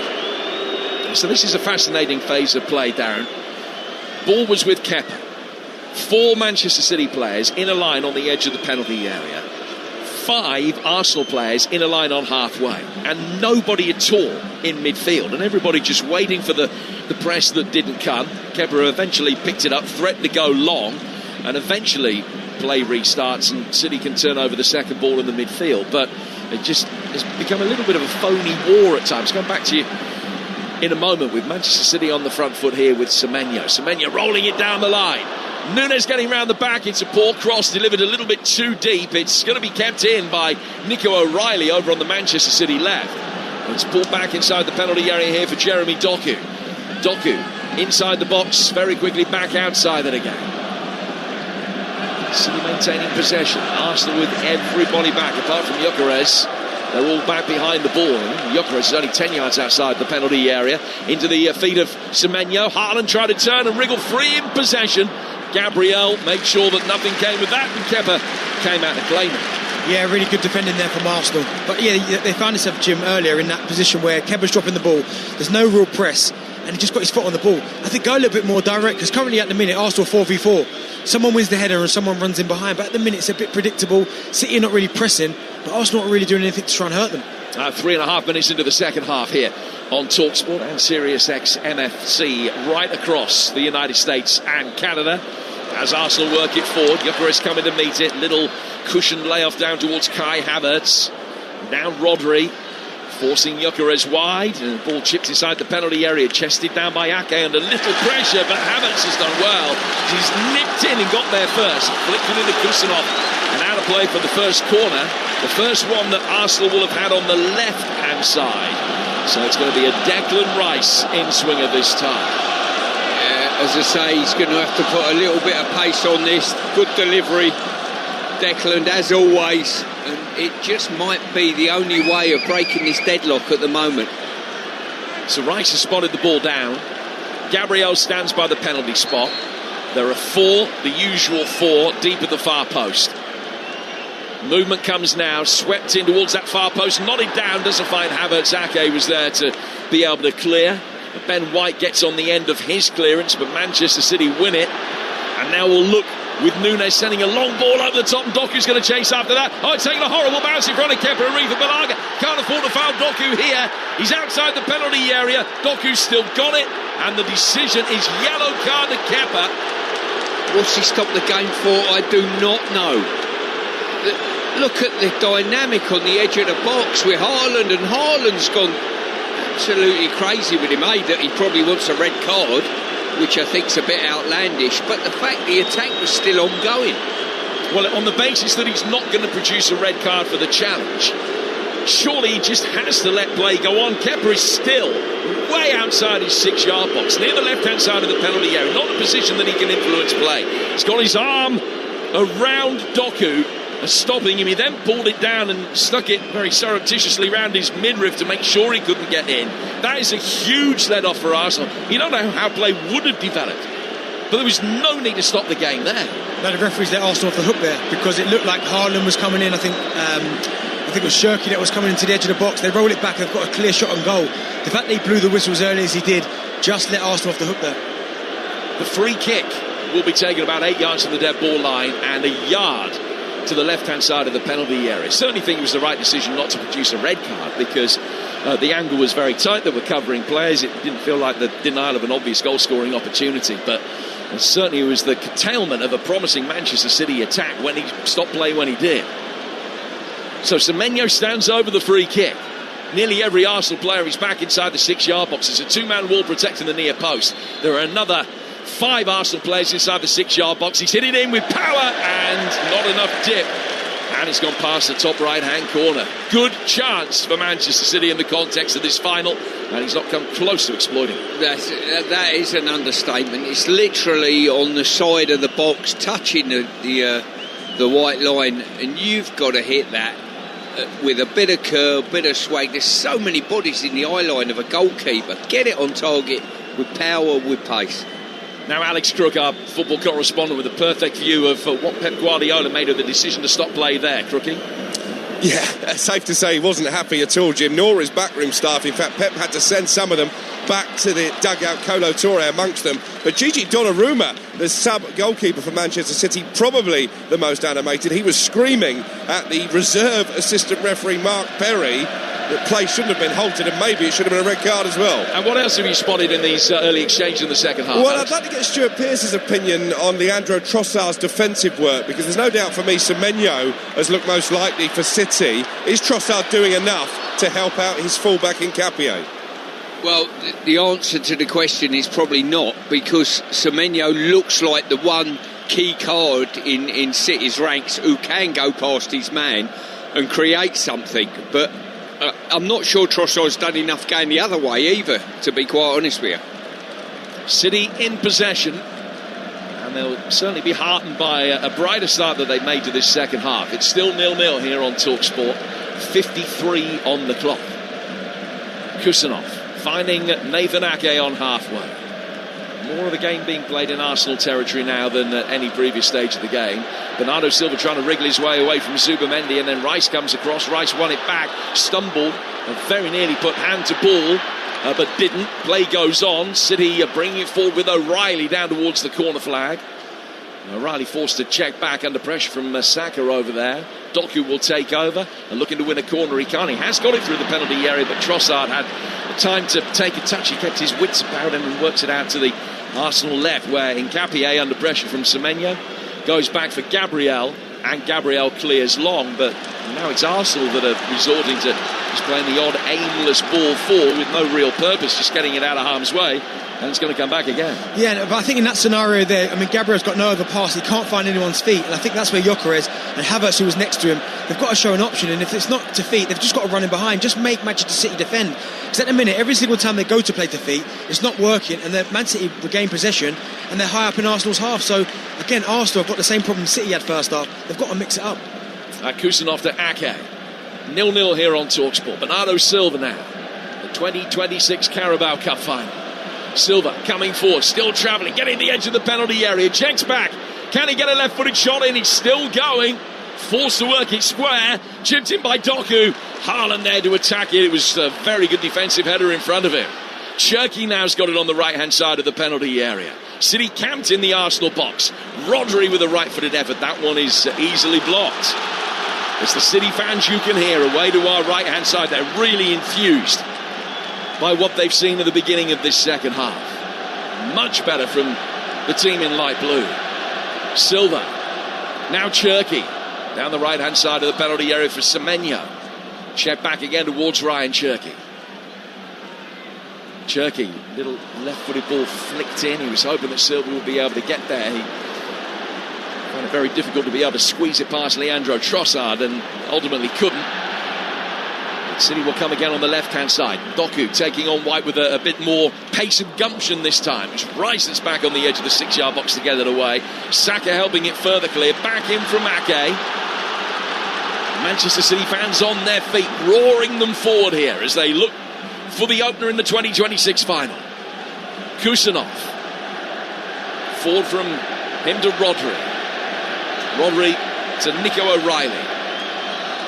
And Rodri has it again. Slows it down to walking pace. Kusanov getting it forward towards Nunes. Kusanov, the only City player booked so far, in Nkapie and Kepa, the keeper in the book for Arsenal. Here's Semenyo, and he's mishit that. He tried to have a curve one in towards the top left-hand corner, or maybe fizz one through the 6-yard box for Bernardo Silva's run.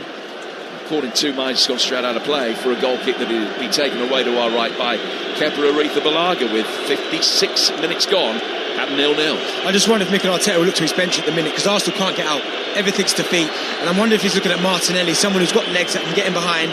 Because at the minute, Trossard is not doing enough work defensively, but also as always offering him nothing going the other way. I just think for Martinelli, just to stretch it a little bit, because at the minute, Nunes is comfortable marking Trossard.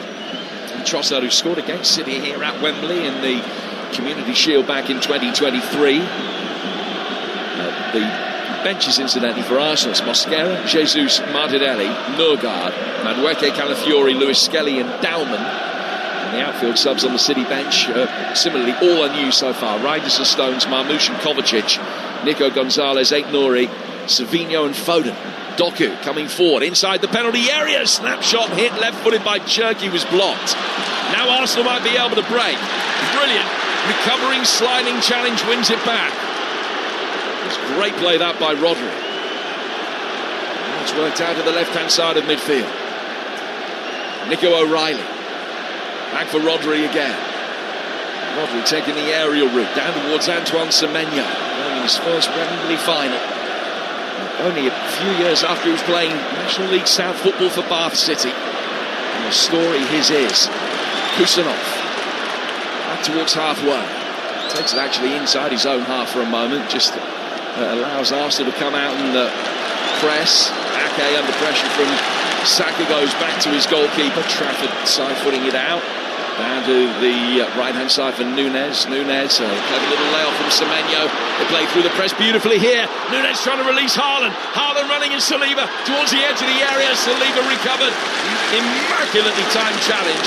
He stuck out a left boot, toe poked it away. And just as it looked as though Haaland was in for one of his trademark goals down the inside left channel, Arsenal snaffle up the opportunity to clear.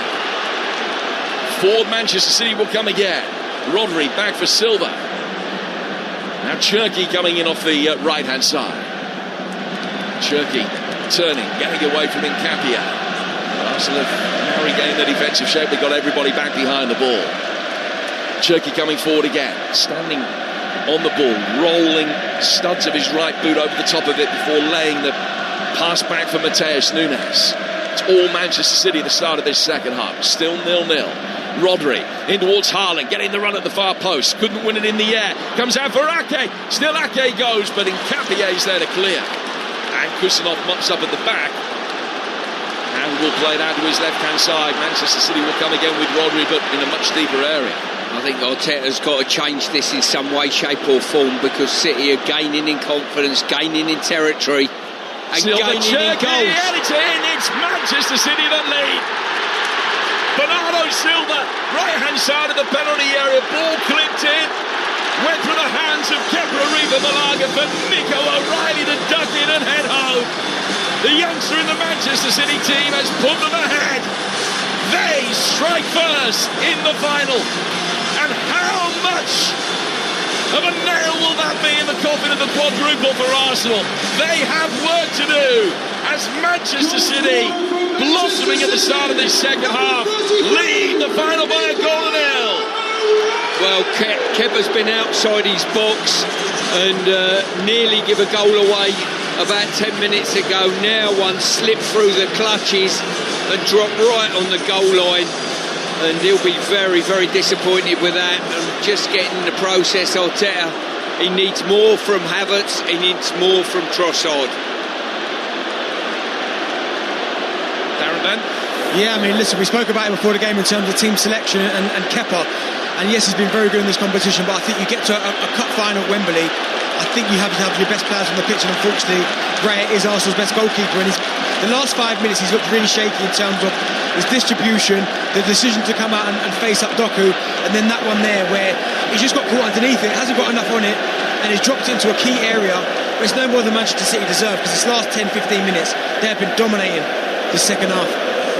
What a reaction down here on the touchline, Jim. All of the Manchester City subs race to the corner to celebrate with their on-field teammates. Pep Guardiola, I thought he was going to hurdle the advertising hoardings. In the end, he realised it was probably too big a jump.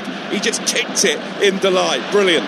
So Pep leads his protégé by a goal to nil with half an hour to go. Nico O'Reilly, who scored at the Bernabeu earlier this season, 18 months ago, hadn't seen the light of day in the first team for Manchester City, and now he's given them the lead in a Wembley final. Will they be able to protect that advantage? It is deserved on the balance of play in the first 15 minutes of the second half. Yeah, it certainly is. City have played extremely well, hemmed Arsenal in, and they just haven't been able to get out, and when they've cleared it, City have strangled it and kept them in there, and they've grown in confidence, City. Look, a totally different side from this first half, and you've got to give credit. If you're going to knock Manchester City over, Arsenal went in as maybe slight favourites in some quarters, you've got to play well. Well, a lot of the talk before the game started was the significance of the first goal today. Arsenal brilliant when they score first. They've taken the lead of 15 of their last 16 games in all competitions. They've just won a free kick in the left-back position here. Haven't conceded first in a Premier League match since the 3rd of January. They came back to win that one. It was against Bournemouth. But there's work to do for them here. Manchester City, very adept at protecting leads, and that came within moments of being able to do so against Arsenal in the league earlier this season. When Haaland put them ahead, they held the advantage for 84 minutes before Martinelli equalised. They've only got 30 minutes to protect the lead here, to win the League Cup again. Yeah, I thought the change might come slightly before the goal did, but the goal's come now, and I think Arteta's forced into changes. There's movement on the bench, And Arsenal have got to get on the front foot and try and wrestle momentum back away from City at the moment. Well, that double change isn't going to happen quite yet. It's going to be a throw to Arsenal instead, and Capier taking it looked like a foul throw. It was, eventually he walked back to where he had to take the throw from. That was what the delay in the restart was. Kepa Arrizabalaga slicing the ball across his 6-yard box, and Saliba clears. City win it back and get it forward towards Doku. Doku towards Saliba. Jeremy Doku checking back. Haaland waiting for the pullback on the edge of the penalty area. There are plenty of other blue shirts there as well. One of them arriving is Mateus Nunes. From him down to the right-hand side of the penalty area. Cherky back for Nunes and queuing up for it across the edge of the 6-yard box. And it's headed in for 2. It's Nico O'Reilly again. Well, brilliant set-up play, and it was just lofted and left in the middle of the goal with a written invitation on the ball. Oh, by the way, why don't you pop your head on it and make it 2-0? And O'Reilly done that. Really poor from Arsenal defensively. That chance comes from Havertz not holding the ball up. Him trying to play the ball to Gyökeres, that wasn't on. The turnover possession, but fair play. Doku was on the front foot, and finally he makes something happen. He tries to take on the fullback, but it's a fantastic play from Rodri. The little reverse, and then Nunez just stands the ball up, and Nico O'Reilly gets himself into that back post. It's a really, really good header. 2-0 Man City. And now the quadruple dream looks as though it is right on the brink. 2 goals in 4 minutes from Nico O'Reilly, and Manchester City leading 2-0 have 25 minutes to protect the advantage. Here come the Arsenal changes. Alex Crook, what's happening? Well, Piero Incapio, I have to say, doesn't look like he's moving particularly freely. He's making way for Ricardo Calafiori. Kai Havertz's afternoon is over as well. Noni Madueke on for him. And Pep Guardiola has just been shown a yellow card. He did a Jose Mourinho. As soon as that ball hit the back of the net, he was off down the touchline, punching the air in jubilation. He's in conversation now with the 4th official. I'm not sure he's that bothered about the yellow card. But what an afternoon for Nico O'Reilly, with Thomas Tuchel, the England manager, watching from the stands. Playing at left back. Pep Guardiola has always said that he sees the young man's best position as being number 10, but when he's at left back, just gets himself into the right areas at the right time, and did exactly that on that occasion, and just headed it in. They were queuing up for it. City with a devastating 5-minute spell that might turn Arsenal's season. What you've got to understand as well, the 2 goals he got, especially the first one, he had desire to get there, Jim. You know, yes, he was in the right place, especially the first one. He was probably second favourite to get to that, but he had desire to get there and score. So O'Reilly up to 8 goals for the season, 13 in a Manchester City shirt, 2 of them in this final. Will they be able to protect the lead? You give Manchester City all this possession, they're going to hurt you. They're a good side, they've got good players, good attacking players. And Arsenal in the second half have come out, they've sat back, they've almost allowed Manchester City to dictate play, get on the ball, make things happen. And you give players like Semenyo, Doku, even Nunes and right back Cherky, you give these players time and space, they're going to punish you, and they've done that twice today. Possession in this second half, 75-25 in Manchester City's favour. In the first half, they hardly had an opportunity worthy in the name. The second half, 7 opportunities to 1. They've taken a real grip of this final. And Nico O'Reilly's 4-minute brace has put them in complete control. Situations like this, they really are the mark of potential champions. What will they be able to do? What answers can they find with only a quarter of the final left? Yeah, and you've got to look at the scenario for both teams. Arsenal have come in 9 points clear in the Premier League, progressing in the Champions League. City have come into this game under the pump, out of the Champions League, and 9 points behind Arsenal as it stands. The pressure was on City. And here come Manchester City again. It's been a game where they have revelled in the role of outsiders. Certainly not one that they're used to on a showpiece occasion like this. A little bit of ball juggling going on over on the Manchester City left. got possession in the heart of the midfield with Rodri. Rodri going out wide towards Cherky, who was given a right old-fashioned shove to the ground there, and that was because of the ball juggling about 10 seconds prior to that had preceded it. Ben White just wasn't having it and has put him on the deck. Yellow card. Just plays into City's hands now, breaking up the tempo of the game, keeping possession of the ball. They'll be delighted with that. So right, the third Arsenal player to have his name taken. They've beaten Huddersfield and Swansea, Brentford and Newcastle to get through to this first final in 5 seasons. Won it under Pep in 2018, 19, 20 and 21. They're going to be winning it in 2026 as well. I just wonder what effect Manchester City's trophy haul this season will have on Pep's decision in the summer, whether to stay or go.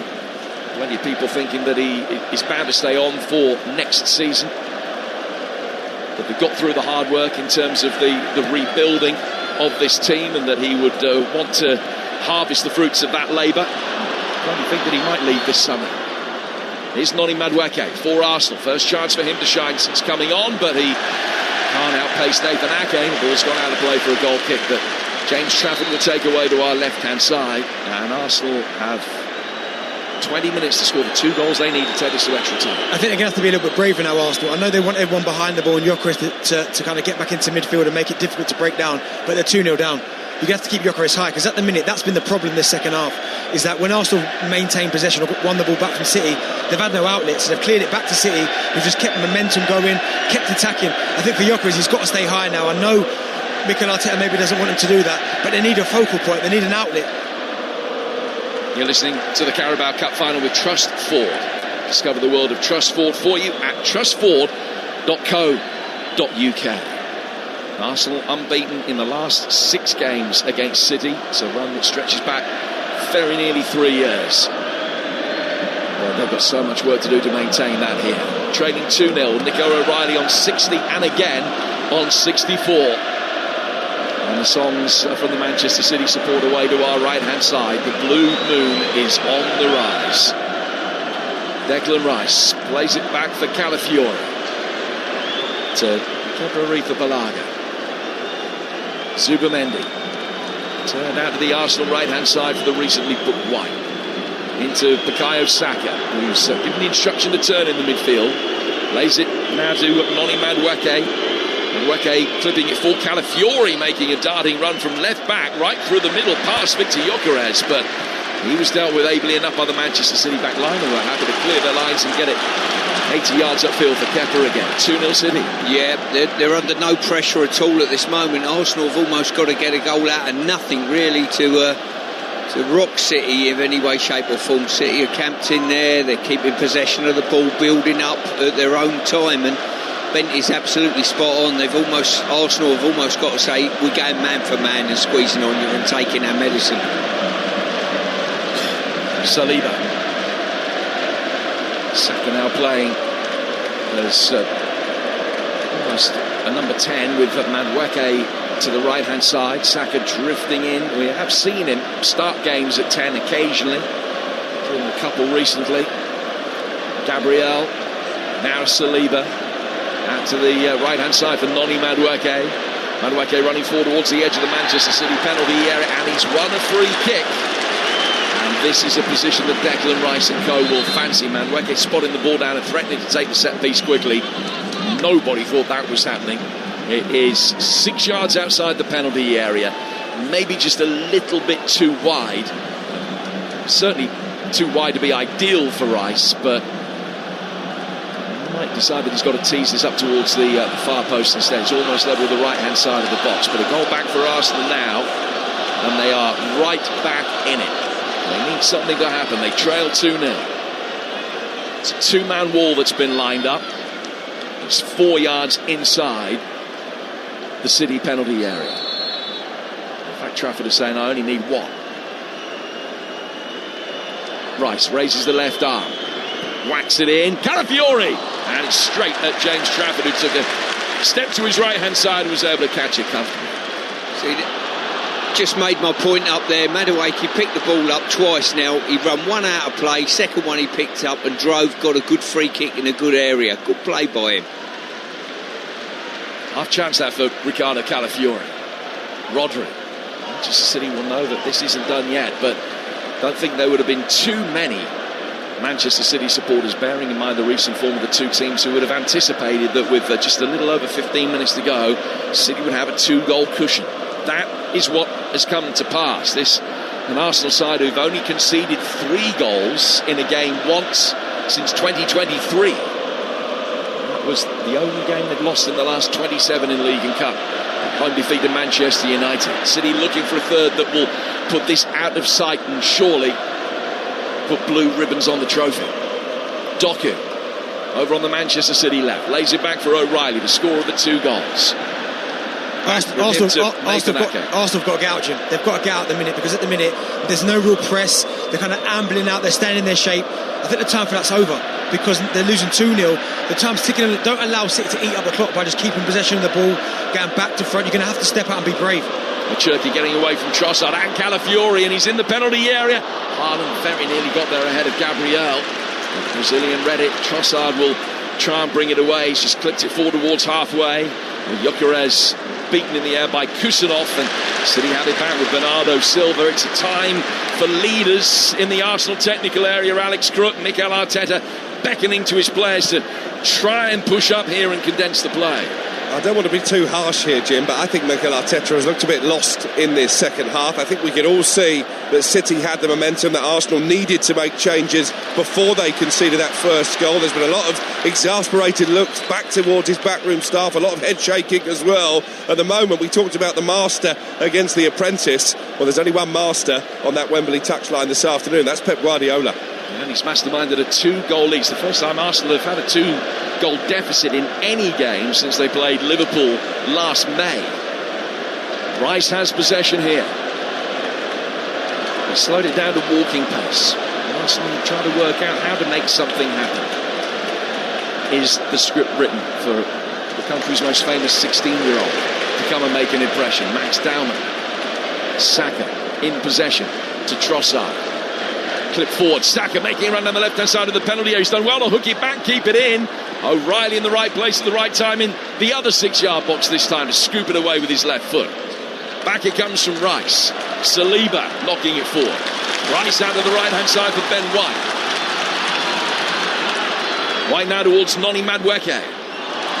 Madueke can't find a way past Bernardo Silva, who will get it out towards the left-hand side for Jeremy Doku. Doku wins a throw off Ben White, puts it out of play for a throw that will be taken by Manchester City with 14 minutes to go. They lead by 2 goals to 0. Just looking at Bernardo Silva, and listen, I know he's my favourite player in the Premier League, but he is the man for all seasons. He really is. In the first half, where his team weren't getting a foothold, he's the one attempting to even take the physical encounter to Arsenal. And the miles he does for his team are absolutely incredible.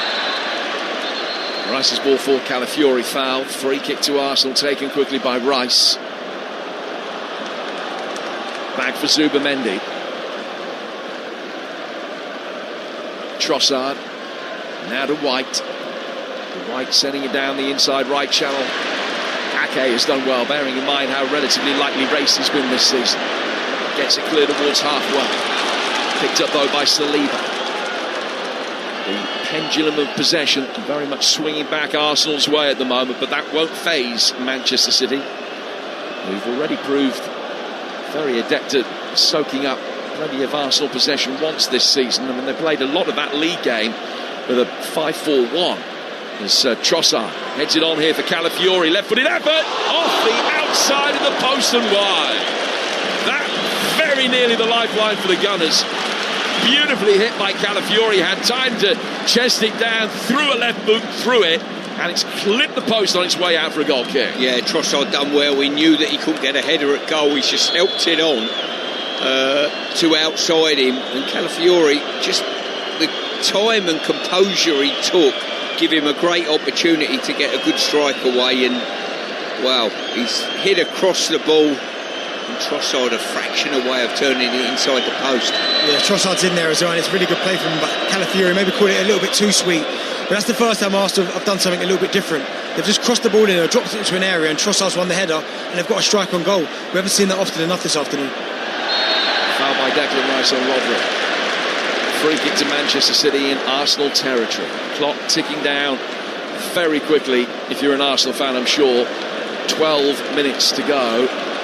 Martinelli and Jesus are being called back here.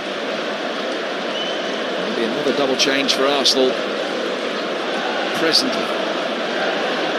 Rodri takes the free kick for City. He's gone back behind square for Bernardo Silva. Silva's under pressure. Kusanov isn't, and he can get it back for Trafford, who will clear. Clean sheet for him today, and Manchester City have won the League Cup yet again. It will be their 9th triumph. Side-footed by Mateus Nunes, straight out of play for an Arsenal throw. Trossard looking to take it quickly, finds Zubimendi. Zubimendi clipping it forward. It just went over the shoulder of Declan Rice. City can get it away. Comes down the right-hand side for Nunes. Nunes to Rodri. Rodri's ball fall through the midfield, picked up by Jeremy Doku. Doku darting away from Noni Madueke and plays it back for O'Reilly. John, Manchester City have done really well is when they've won back possession, that first pass has gone into someone and they've kept possession nicely. Arsenal, when they've won the ball back, the first pass they give it away, they rush it, and that just gives it the impetus to Manchester City again. Calafiori forward, Zubimendi's lost it, thought he was fouled, referee didn't. City will break.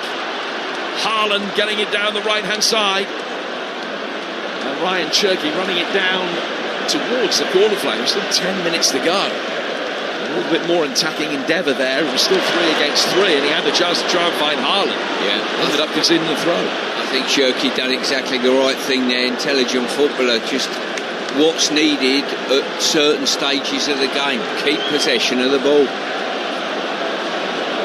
Well, if that be a triple change that Arsenal are going to make in a moment. And Mosquera stripped and ready for action as well. He's just going to set back down again. City bring it forward once more, running towards the edge of the penalty area. Looking for the third goal that makes it safe. Ball pass towards Semenyo. Cherky tells him to take the conservative route back towards Mateus Nunes. City just managing the situation very ably here.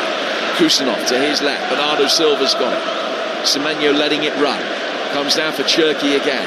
Is Cherky going to try and beat Calafiori? No. Just pulls it back instead for Bernardo Silva. These are a horrible team to go 1 or 2-0 down against, because the likes of Cherky, Silva, Rodri, they do everything that you should do. Keep the ball, keep moving the ball. No need to try and get another goal, no need. They blew a 2-0 lead at Spurs earlier this season, but it is a real rarity when Manchester City let any lead slip, let alone a 2-goal lead. Now the changes will be made. Let's go back pitch side. Alex Crook. And it is that triple substitution, as you suggested. Mosquera, Gabriel Jesus, Gabriel Martinelli coming on. Leandro Trossard is the first Arsenal player to make way. I think it's been a really disappointing afternoon for him. Ben White is off as well. I'm just trying to see who the third Arsenal change will be. What it does mean is that we won't be seeing Max Dowman this afternoon. In fact, Mosquera has sat back down again. It's just a double change for now, but Mosquera is ready to come on. Yeah, thank you, Crookie. The first change was a double. That one was going to be a triple, as you say, but the fact that it's only a double just potentially means that they're looking at trying to get a few minutes out of Dowman and not bringing Mosquera on now, because if they had, then there would be no chance for any further changes. So play goes on. They've still got one left. Martinelli, he's out of room on the left-hand touchline. It's out for a Manchester City front. I'm surprised he hadn't taken Trossard off earlier. I've been really disappointed in him today, Bentley. Yeah, I'm the same as you. I think he's offered nothing. Defensively, he's not helped Nkapie out when he was on, and certainly going the other way, hasn't run in behind. I mean, his last contribution was probably the only thing he's done all game, which was that flick to Calafiori. But other than that, I'm the same as you, Pierce. I'm shocked that he's lasted this long. Saliba in possession inside his own half. Turn forward towards Zubimendi. Gabriel went forward over the halfway line. Gyökeres coming to meet that, trying to flick it with his left boot. down towards Martinelli. I mean, they've got all the attacking resources on now. They're playing with Martinelli on the left, Madueke on the right, Gyökeres through the middle, and then they've almost got split tens of Jesus and Saka behind that front three. They're at a stage in the game, A, they've got to get bodies in that area to press Manchester City, and B, they've got to get as many players on the pitch who you think can get you a goal. Gabriel, 10 yards inside his own half. Long raking ball out to the Arsenal right. Madueke can't control it. And that sums up Arsenal's second half in many ways. Yeah, it does, Jim. 100%. Haven't done enough going forward, haven't offered enough. I think we've rarely mentioned Saka's name as well. I think a lot was put on him before the game. Okay, this is his moment to shine. Hasn't been in the most scintillating of form, and today's almost flattered to deceive again. Hasn't gone past anyone, hasn't had any shots on goal, and it's not just his fault, but there's been a number of Arsenal attackers that really haven't shown up today. Cherki. He's able to wriggle his way through with possession, though he's not. He's gone to ground. Referee says play on. It's a throw to Arsenal. 6 minutes to go. Cherki back on his feet, wriggling his way through, losing possession again. This time he was fouled. I think City's game management has been super today. They've been the second best in the first half. Not totally outplayed, but slightly second best. They stayed in the game. They dealt with Arsenal's corners and set plays really well, and then they grew into the game in the second half, got the goals, and from that moment on they've managed the game really, really well. This is going to be a very special day for Pep Guardiola, that goes without saying, providing that his side hold on.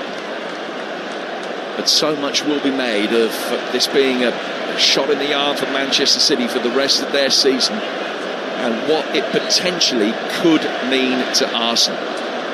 April the 19th, when the two sides next play in that Premier League game. What will the lead be at the top of the table for Arsenal at that stage?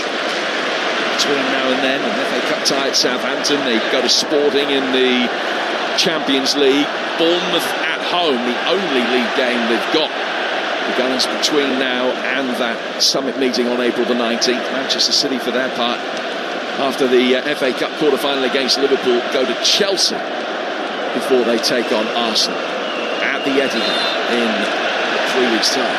4 weeks' time.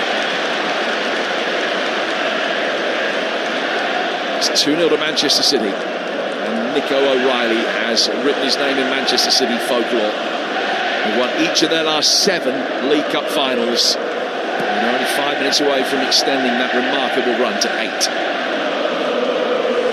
Nunes down towards the Manchester City right in front of Pep Guardiola here. Cherki trying to turn, lost out to Calafiori, who's come the closest for Arsenal with the effort that clipped the post.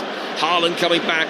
Gabriel Jesus has got it, the former Manchester City man, on 149 career goals. What he would give to get to 150 and beyond in the time that remains here. Calafiori bringing the ball forward.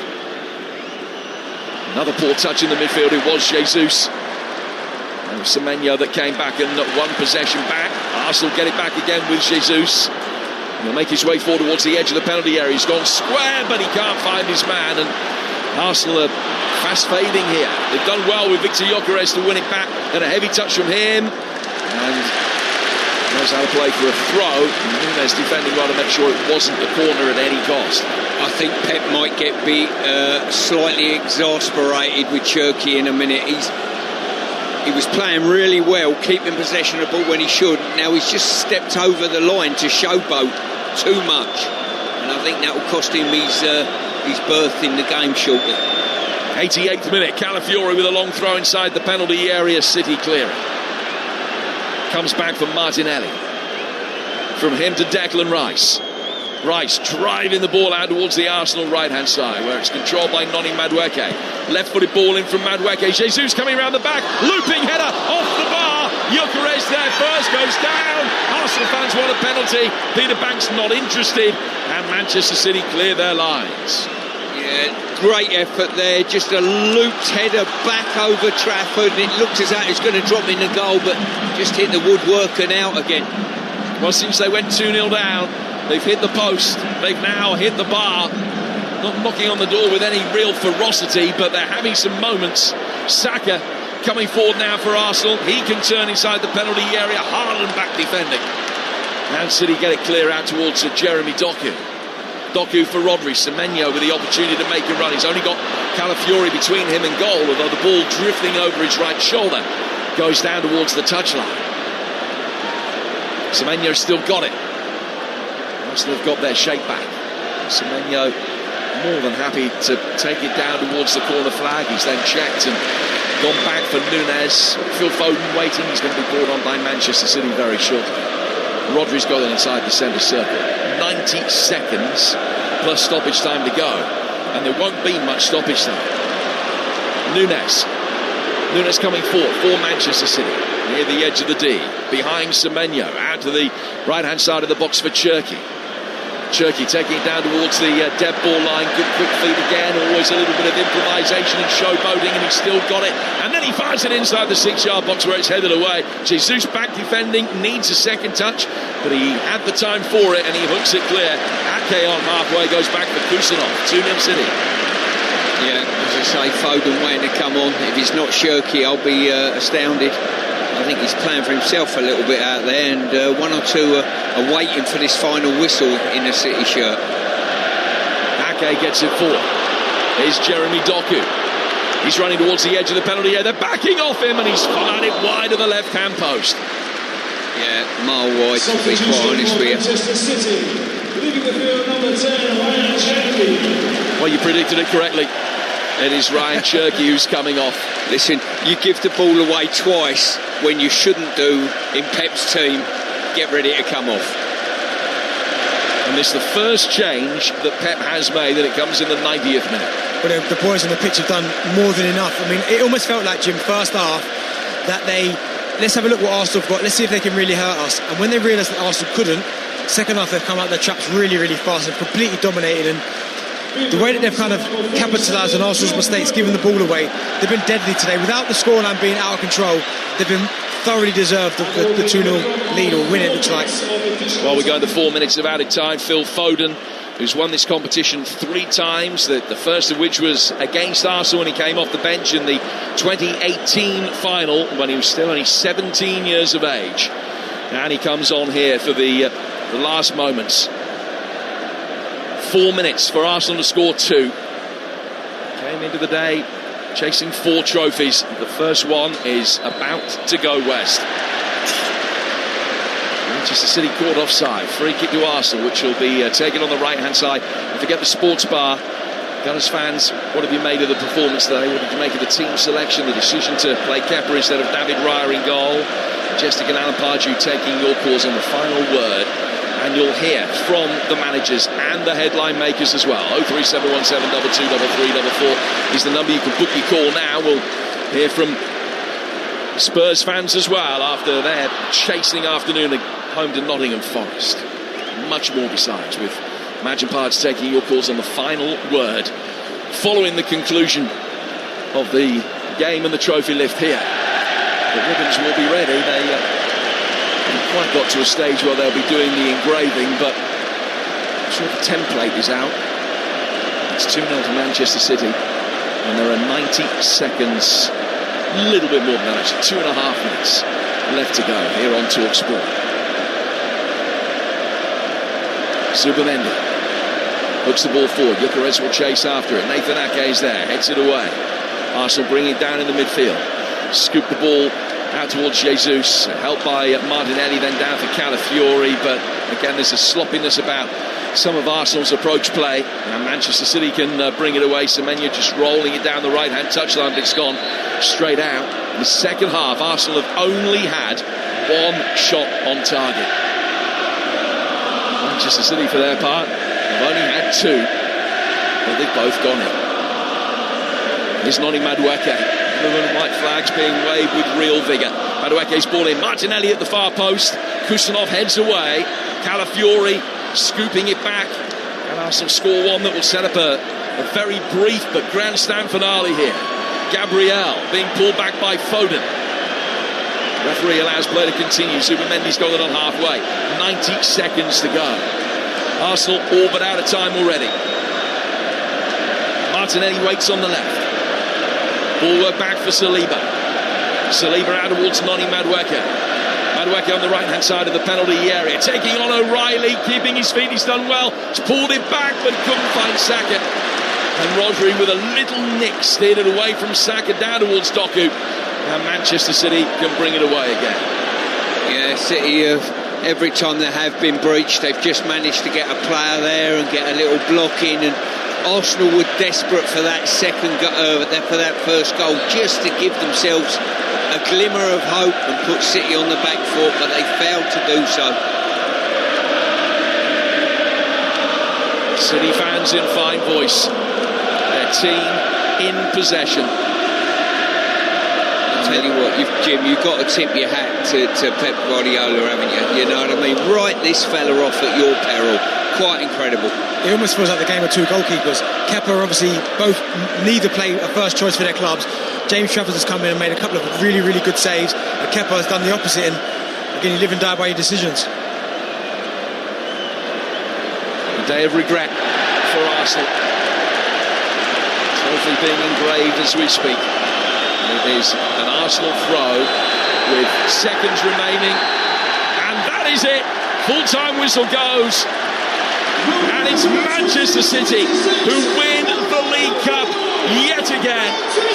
Their 6th triumph in this competition in 11 seasons. How sweet it is as Pep beats the protégé and ends Arsenal's dream of an unprecedented quadruple. How much of an emotional blow will this be for the Gunners and for the remainder of their season? First piece of major silverware passes them by, beaten in the final. They still haven't won this competition since 1993. And although they will have been pleased in parts with how the first half went, in the second, Manchester City really came to the party. And Nico O'Reilly was the man that did the damage. Arsenal 0, Manchester City 2. Their first win over the Gunners for nearly 3 years. The sweetest of days for those away to our right-hand side. And the Blue Moon is on the rise again. And there's a fire drill in the Arsenal end. That emptied out pretty quick. And you can understand it because Arsenal came here as favourites. And they really didn't show up, but for that triple save at the start from James Trafford. And let's just pay tribute to the hero for Manchester City. He's a Manchester boy. He's been in the City Academy since he was 8. He was 21 yesterday. It's Nico O'Reilly's world, and we're all just here to admire it. From left back, he's got into the box to bury 2 headers to win it for City. All the talk was of Max Dowman, and his time will come, but it's another young Englishman who's won the cup at Wembley live on Talksport. And you know what, pre-match I'll put my hands in the air. I could not make a case for Manchester City. 1 win in 5, couldn't even beat Forest, couldn't even beat West Ham. How could they possibly beat an Arsenal side 9 points ahead of them in the Premier League, who were scoring more goals, conceding fewer goals, winning more games? There were a few factors I failed to take into account. A first final for Arsenal for 6 years. Would the Gunners have the bottle for it? That was the question. The answer, no. And so the cynics will say Arsenal bottled it. They'll now wonder if Arteta has the minerals to see through the Premier League title win. And what about the Champions League when Arsenal face a team of quality? All that is to come. But right now the quadruple dream is shattered. Arsenal have bottled this first final. They were asked if they could handle a massive Wembley occasion against experienced winners, and they couldn't. They didn't have what it takes. It's a massive reality check for the Gunners. It's a sickener for Arteta, and his critics, his doubters, will question him again. He had his head in his hands when it went 2-0. He was devastated. City, brilliant. Arsenal couldn't handle them and couldn't handle the occasion. The first silverware of the season goes to Manchester City. And as the fans were singing City, tearing Cockneys apart again. Last few weeks it's been Dowman this, Dowman that. Meantime, Nico O'Reilly, keeping quiet, arrived at Wembley and won the cup for Manchester City. And the Arsenal players going round to their fans applauding them will wonder where they've all gone. You would have thought, maybe I'm being naive here, but your team is having a brilliant season. They've got to the first final and okay, they've lost it, but surely you encourage them, you stay with them, because there may be an FA Cup final to come, there may be a Champions League final to come, there's a Premier League title to be won. Get behind the players. They've all gone to get the tube early. It's not like it's 10 o'clock at night, guys. I'm a bit surprised by that, I have to say. But Arsenal have lost, City have won, and Nico O'Reilly, what a job he's done. Which, I mean, if only we had a left back with us on the show to talk us through those two goals. Stuart Pearce, those who aren't particularly familiar with your career won't realise that you were an underlapping left back who found himself in the box in a centre forward position at times. He scored a lot of goals, some from set pieces. You must have been in admiration of Nico O'Reilly's work today. Well, certainly to get into the areas he did, to show the determination to get first contact on the ball as he did. And listen, 21 years old, it bodes well for City and England going forward. I think they needed a full-back to come onto the scene at Manchester City, and he ticks that bill as well. His defensive work was good today, and on top of that he's got forward to get himself a couple of goals and score his team the winners. He plays like he's played 150 odd games, doesn't he? He plays like he's about 25, Stu. Yeah, he does. He's got the stature of a man that's, he's got the stature of a man, full stop, not a boy.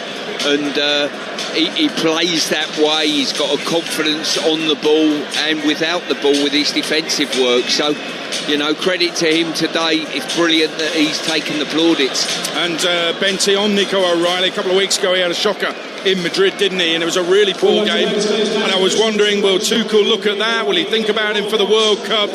He's come back strongly here. This is how you respond to having a bad game. It's about development. He's only a young kid. He's gone to one of the biggest clubs in the world in terms of trophy pigs. And yes, he maybe went at his best against Madrid, but certainly today I thought he was outstanding. I thought he defended really, really well. Scored 2 great goals, and he's got that knack of getting in the right place at the right time. And I think with the size of him as well, he is a top quality. He's only going to get better and better. There's an argument who starts for England at left back. Is it him? Is it Lewis Hall? Both outstanding. But today is about Nico O'Reilly. I thought he was absolutely superb. Moved the ball really, really well. Looked comfortable in possession. And in a game like this, a League Cup final, didn't look phased at all. It looked like he'd played in many a cup final, but again, you've got to give credit where credit's due. I thought him and Manchester City, certainly second half, was outstanding. Let's go pitch side. Alex Crook is down there. I've just seen a big hug, all smiles between Pep Guardiola and Kolo Touré. I mean, we've said it before many times, Alex, but this cup still means a lot, even to the top clubs and top managers.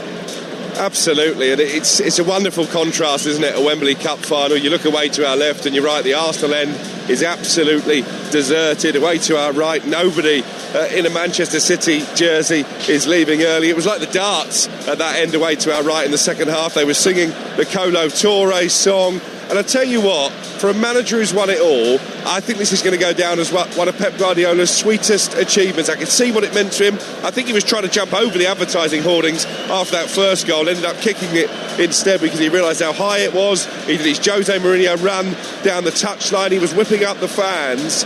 It's not the most important trophy that Pep Guardiola has on the mantelpiece, but I think he really enjoyed that today. The Arsenal players are just walking up the steps in front of me. I saw Bukayo Saka particularly, very glum face. They were just watching the Manchester City players celebrate at the other end, and I guess if you're an Arsenal fan, you will hope they'll use this pain as fuel for the rest of the season, because there's still so much for Arsenal to try and win. Yeah, I'm just wondering about that. Darren Ben talked to us about what that might mean for Arsenal. Yeah, Bukayo Saka, glum-faced. I saw Declan Rice looking at the Arsenal end, and even he was surprised that it had emptied out so quickly. I just wonder what that might do to the emotions, the mentality, as the Arsenal players pass our commentary box on the way to get losers' medals. Well, do you know, it's a concern. Yes, they've got a really good position in the Premier League, albeit with the game in hand. But is there genuine belief that they believe they can get it over the line? Because they showed up today. They were good first half without really. I mean, Trevor makes a couple of great saves, but other than that, they didn't really create too much. And I thought the longer the first half went on, City got more and more comfortable. But I'm saying, when they came out second half, City, it was almost like they said, well, these can't hurt us. We've dealt with their set plays, we've dealt with their long throw. They haven't really offered too much in open play. We can go and hurt these, and they completely took over the second half. And I think it's important that they've got Southampton next in the FA Cup. I think it's so important. They have to get a result there. They have to get a result against Sporting, because what you don't want is a hangover. There's a blip against Southampton, then it's like, oh my God, here we go. Then Sporting, the first leg, you start to panic a little bit. They've got to get over it as quickly as possible.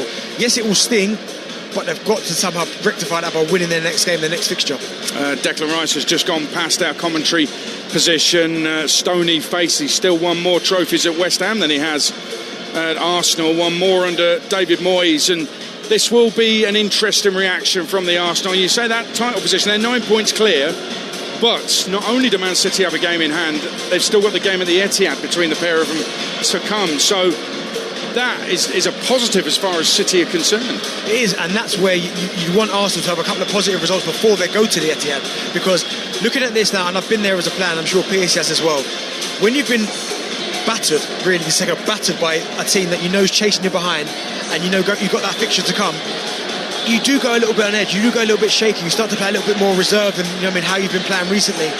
But again, Arsenal, they've got to somehow find a way of getting over this, because they're still in a fantastic position. But what you saw second half was not like Arsenal at all. Absolutely. From what we've seen all season in all competitions, the biggest game so far of their season, they just haven't shown up. Aid. Mikel Arteta shaking hands up on that balcony and picking up his loser's medal. The captain, Bukayo Saka, as well. The Arsenal players have made their way down very, very quickly. I think the City players have been called over to go up the steps earlier than they expected. The Arsenal players are so keen to get out of here. They'll pay their respects to this Man City side that have beaten them. And a word on the goals, because we had that debate about the keepers beforehand, and Kepa basically, Stuart, dropped one that O'Reilly nodded in. So again, that question will be raised. Why not play your best keeper? Yeah, you can almost foretell that was going to be the case. One of the goalkeepers, and we've just seen the replay of Trafford's triple save, and I tell you what, I'm going to apologise to the kid, because I tell you what, I don't think Havertz could have got his finish away too much quicker than he did. And I'll tell you what, Trafford was off that line incredibly quick. Fantastic triple save up the other end of the pitch, one slip through the grasp, and the first goal was going to be so important today. Yeah, Trafford was brilliant. And do you know what, someone just messaged me and they make a really good point. Kepa's had stinkers in his last two EFL Cup finals, hasn't performed at all. I just wonder if Mikel Arteta might have looked at that and gone, I know he's being loyal, and if he's promised him, he's promised it. But when you look at his track record in terms of finals and the EFL final, it hasn't gone well for him. So I just wonder at times, I know you promised him, but it's not about experimenting time. It's about putting your best team out there. And I just wonder now, if you look back at this decision and go, do you know what, I've got that completely wrong. Because on face value now, you look at it, he has got it wrong. And there was a difference, really, wasn't there? Kepa was always the number two. Trafford might have thought he was going to get... In fact, he's gone public and said he thought he was going to get more games. And so it was fair that Trafford went in. I think if Arteta had gone with Ryan, nobody really could have complained. Kepa couldn't stick his hand up and say, actually, I'm the better keeper, could he? Nico O'Reilly just walks past our box on his way up to get his medal. I think he might be in line for man of the match. Kusanov, who... was so quick and so reliable at the back. You've got to remember as well, Mark Gay couldn't play. Diaz was out injured. I mean, and Arsenal really couldn't get at them second half. And that's another worry, because I was thinking the same thing. No Stones didn't play, no Gahey, no Ruben Diaz, no Vardiol. These are all top defenders, and the fact that Arsenal didn't really hurt them or didn't really create too many problems. Again, for City, I mean, you can't take anything away from City. They were absolutely outstanding, but again, it's a concern, it's a worry. It is. The City players are up there. They're going to collect their medals and collect the Carabao Cup trophy. And you'll hear it called by our commentator on Talksport, Jim Proudfoot. So the day when Arsenal fans crave the end of their own long wait, it's Pep's longest barren spell that is over. No trophy last season, but now something to celebrate in the midst of another season that hasn't been as successful as they'd like. But could this be the turning point for a late push for further glory? Back in the recent past, a victorious League Cup campaign felt like a formality. Another year, another trophy. But this one has arrived with an extra air of appreciation. The moment all the sweeter because of context, because of the opposition, because of what for them had been a lengthy wait. The doubters silenced. The hero, a 21-year-old local lad, Nico O'Reilly's goals, like City's triumph, coming from heading in the right direction. Arsenal's quadruple hopes up in smoke as their 6-year wait for silverware stretches on. maybe just for a matter of weeks. How much of a psychological change of balance has been administered today? Pep Guardiola has made his way up the stairs. Bernardo Silva is waiting, standing by the trophy. Big, beaming smile on Pep's face. Just a little surreptitious hunch of our commentary position on his way past, delighting in what has been achieved. It is his 34th major trophy, his 16th with City. It is handed to Bernardo Silva. Their atypical season contains a familiar sight. Another day of Pep-inspired glory as Bernardo Silva takes the trophy with its blue ribbons and brandishes it joyfully, lifting it to the London heavens. Manchester City, the 2026 League Cup winners. And that is a big twist in this 25-26 season, which is now game on again. Absolutely right, Jim Proudfoot, thank you very much. City have won the first silverware of the season, and the joy in their faces as they lift that trophy is unconfined. They are loving it, absolutely every single second. They are loving it. And you know what, Bernardo Silva lifting it as the skipper, and Stuart expressed his admiration for Bernardo Silva throughout the game, really. And actually, second half, once City had gone 2-0 up and completely controlled the game, he was at the centre of it. It was like he was setting the tone. Right, teammates, this is what we're going to do. We're going to keep the ball. We're going to control it. We're not going to let them in. And I'm going to show you how it's done. What a leader Bernardo Silva is, Stuart, and what a footballer he is as well. His level of football intelligence is absolutely incredible. He knows the right things to do at the right times. He does that 99.9% of the time. He's up for the physical battle as well, and he's the size of a key ring. You could hang him on the mirror of your car. But he's up for the physical challenge as well. He runs more miles than anyone on a football pitch. He's a dream. Do you know what, Aid, as well?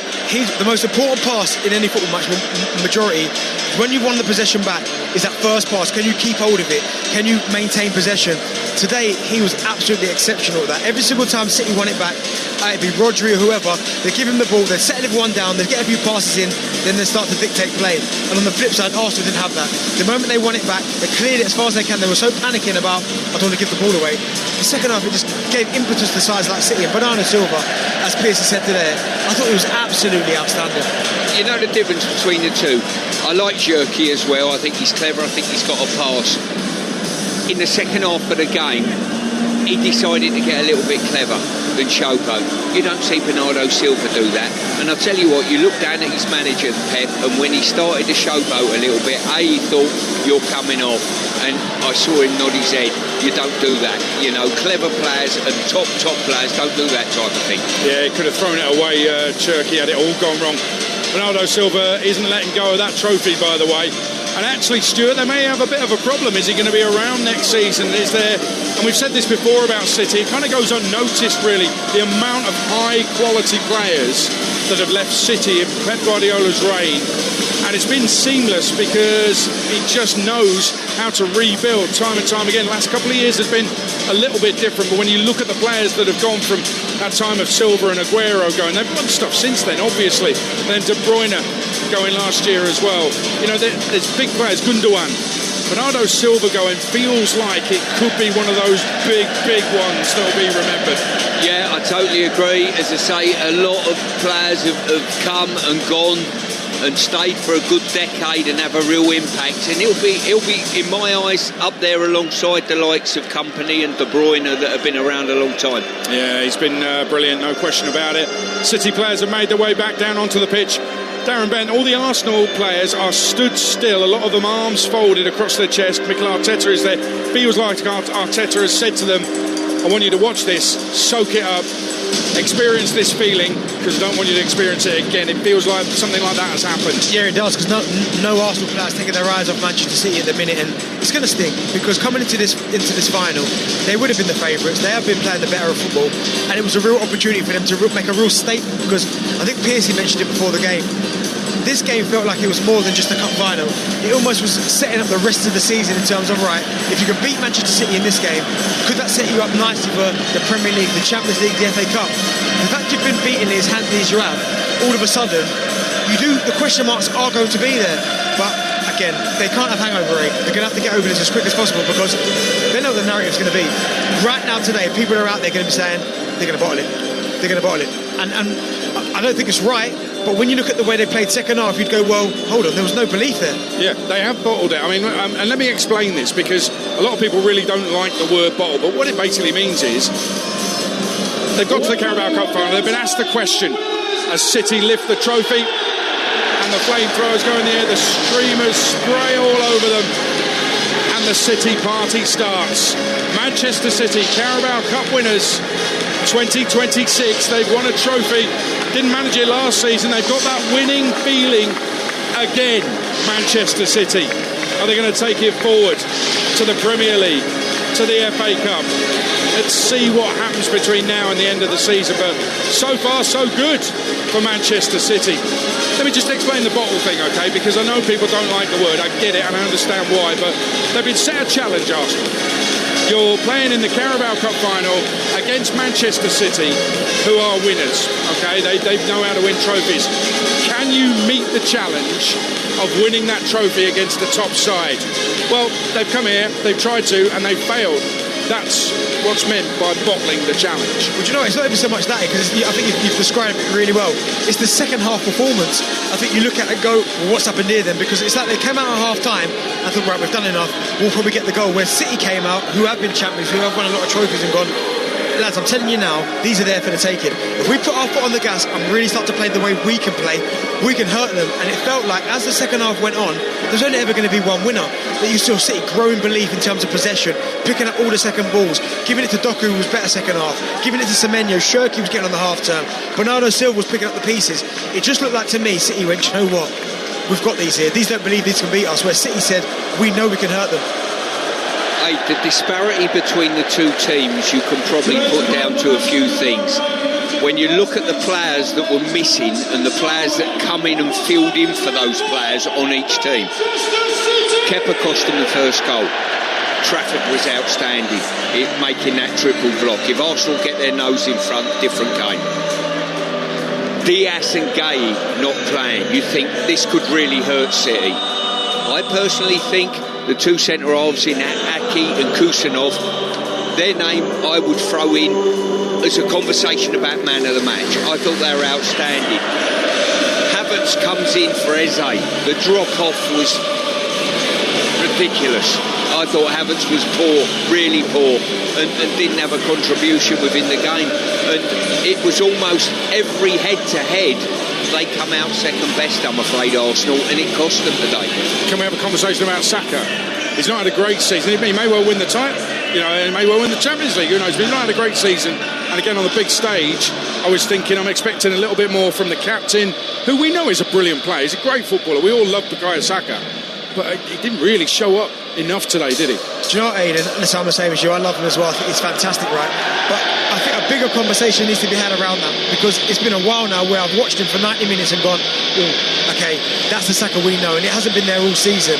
Yes, I get it. On his day, he could torment anyone, he could terrorise anyone, but we haven't seen it hardly at all this season. And he's almost, we're picking out other players who haven't played well, like Havertz who hasn't played well, Gyökeres who potentially hasn't. But when it's Saka, no one really wants to have that conversation, and he hasn't been good enough for some time now, Aid. This is true. More to come on that, I'm sure, with Darren Bent on Drive tomorrow. Let's go to Alex Crook, our chief football correspondent here at Wembley, with some breaking news. Alex. Well, he cut quite a frustrated figure, Eberechi Eze. He was sat just a couple of rows behind me, behind the Arsenal dugout, and it looks like he will not be able to link up with England now for these upcoming March internationals against Uruguay and Japan here at Wembley. And the suggestion is Harvey Barnes, who of course turned down Scotland because he felt he had the chance to make the plane with England for the World Cup, he is going to replace him in the England squad. So Harvey Barnes in, Eberechi Eze out, and I guess reward for Harvey Barnes for backing himself by turning down that Scotland call-up. Harvey McBarnes is going to have to drop the Mac And he's going to be in the England squad, it seems. You're listening to the Carabao Cup Final, Trust Sport. Discover the world of Trust Sport for you at trustsport.co.uk. And that's sad news for Ebery Chiesa, without a doubt. It makes you wonder about the World Cup as well, Benty. It's and Stuart is right, the drop-off to Havertz, phenomenal. But that says a lot about Eze and the quality he's brought, having been dropped himself by Arteta. Yeah, exactly. He's had to come back from a dark place as well, because the hat-trick earlier on in the season against Tottenham, everyone thought that was it, and he kind of fell away a little bit, didn't play too much, but he was getting himself back to those levels. And the fact now that he's got that injury is shocking. And I think you notice it. Sometimes players become better when they're not playing. And certainly Havertz, when he was out, I remember a lot of Arsenal fans were saying to me, when Havertz comes back, we will be all right.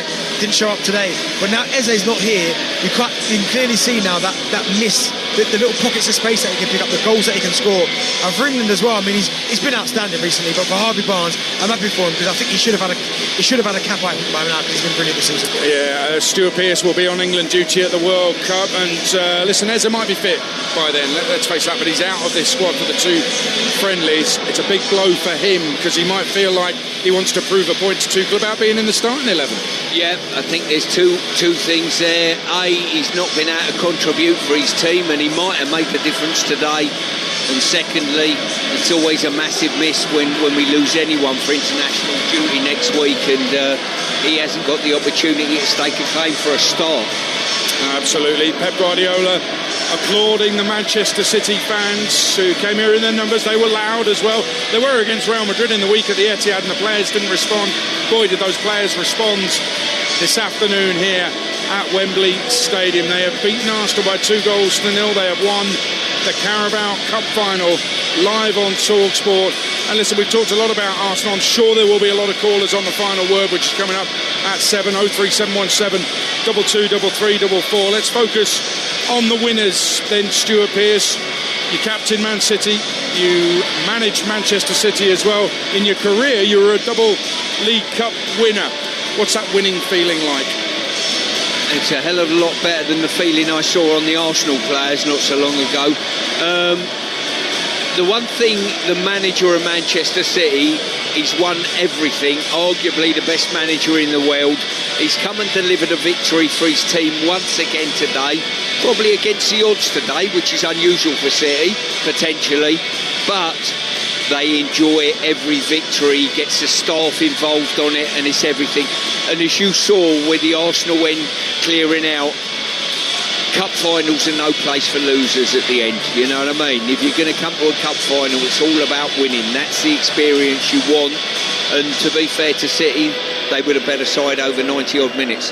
In your opinion, how did they do it? Was it about those players not showing up for Arsenal more than Manchester City playing really well? Because first off, we were talking about the lack of opportunities they created, the lack of touches in the box, the lack of influence of Erling Haaland going forward, certainly Doku not playing particularly well. It's half-time team talks. Must have been incredible. How do you do it? This is how you do it. When you're not playing well and you've not got the ascendancy in a game, stay in the game and don't concede. They've done that in the first half. You nullify the opposition's ace card. What was that? Corners, set plays coming in. They dealt with them brilliantly. I can't even remember a near miss from Arsenal from all those corners that there are a threat. And the players that have come in from the outside that maybe weren't expecting to start were outstanding. I thought Aki and Kusanov were brilliant. I thought O'Reilly, who's got the 2 goals, incredible. To get a couple of goals and win yourself a team at the age of 21 is brilliant. And I've got to throw something out here as well.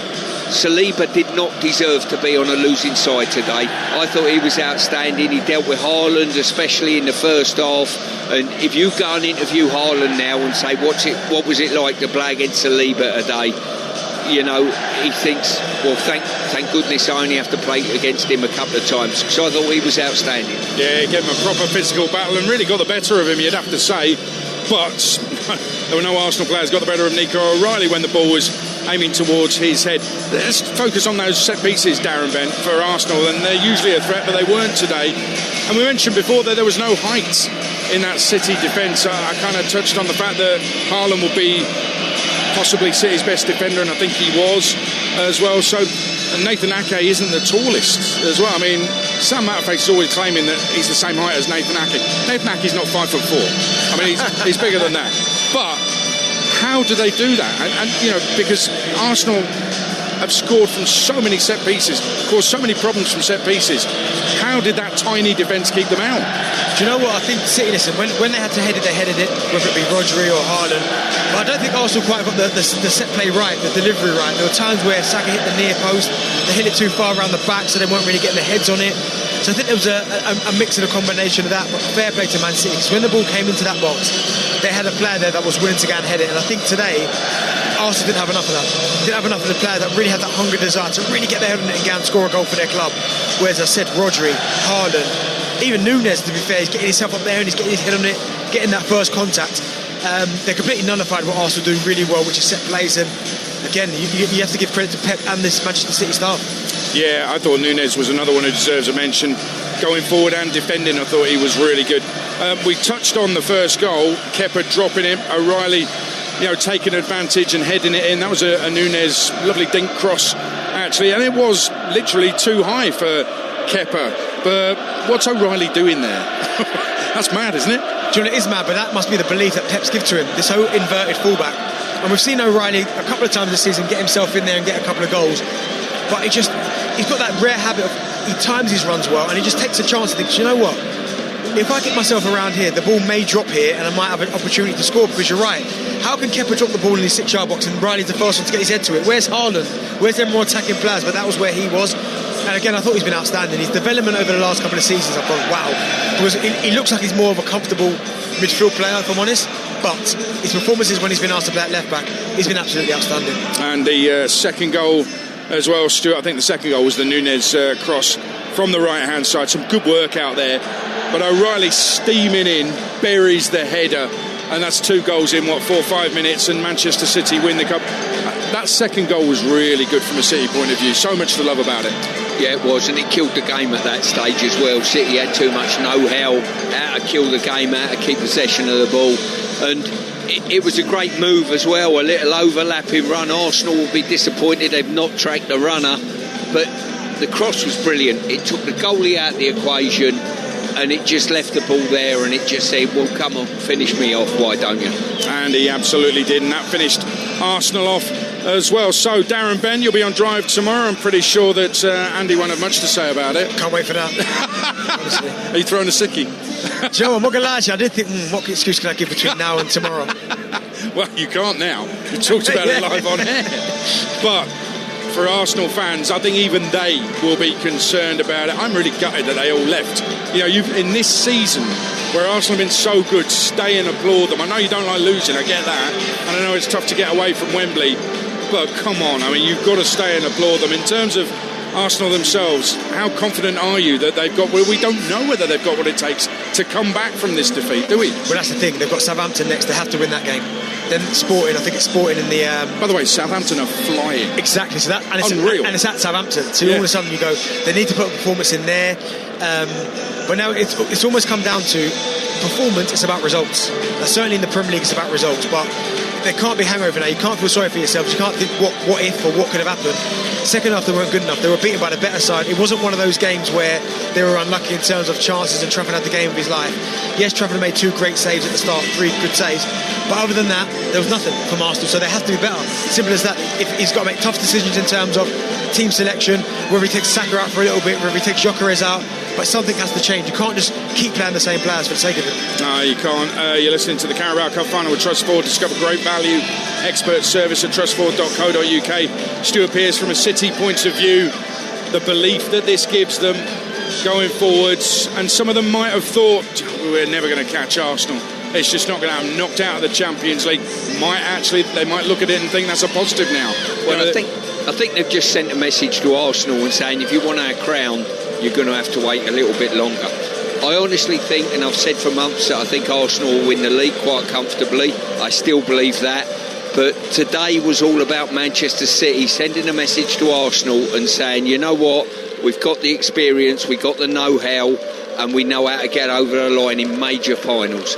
Indeed. Stuart Pearce, Darren Bent, thank you very much. You can catch Darren on Drive tomorrow at 4 with Andy Goldstein, who's not an Arsenal fan. That'll be fun. That is going to be unmissable tomorrow. Good luck with that, mate. Cheers, thank you very much. Yeah, no worries. Are you coming on as well to... Well, I'm in for the 7 till 10 show tomorrow, so I may make an appearance. If you and Andy want me on, I'm happy to join in the fun. We'd always love to have you. That'll be great. And of course, we'll look back on the whole weekend of football on kick-off tomorrow night from 7 straight after Andy and Darren on Drive, because earlier Newcastle 1, Sunderland 2, Aston Villa 2, West Ham 0, Spurs 0, Forest 3. There's plenty to talk about, so get your calls in to Talksport. And Wembley on Talksport live, Carabao Cup final. You can call Arsenal what you want, losers, bottle jobs, whatever, but only one thing you can call Man City: winners. Final word is next. 03717 223344.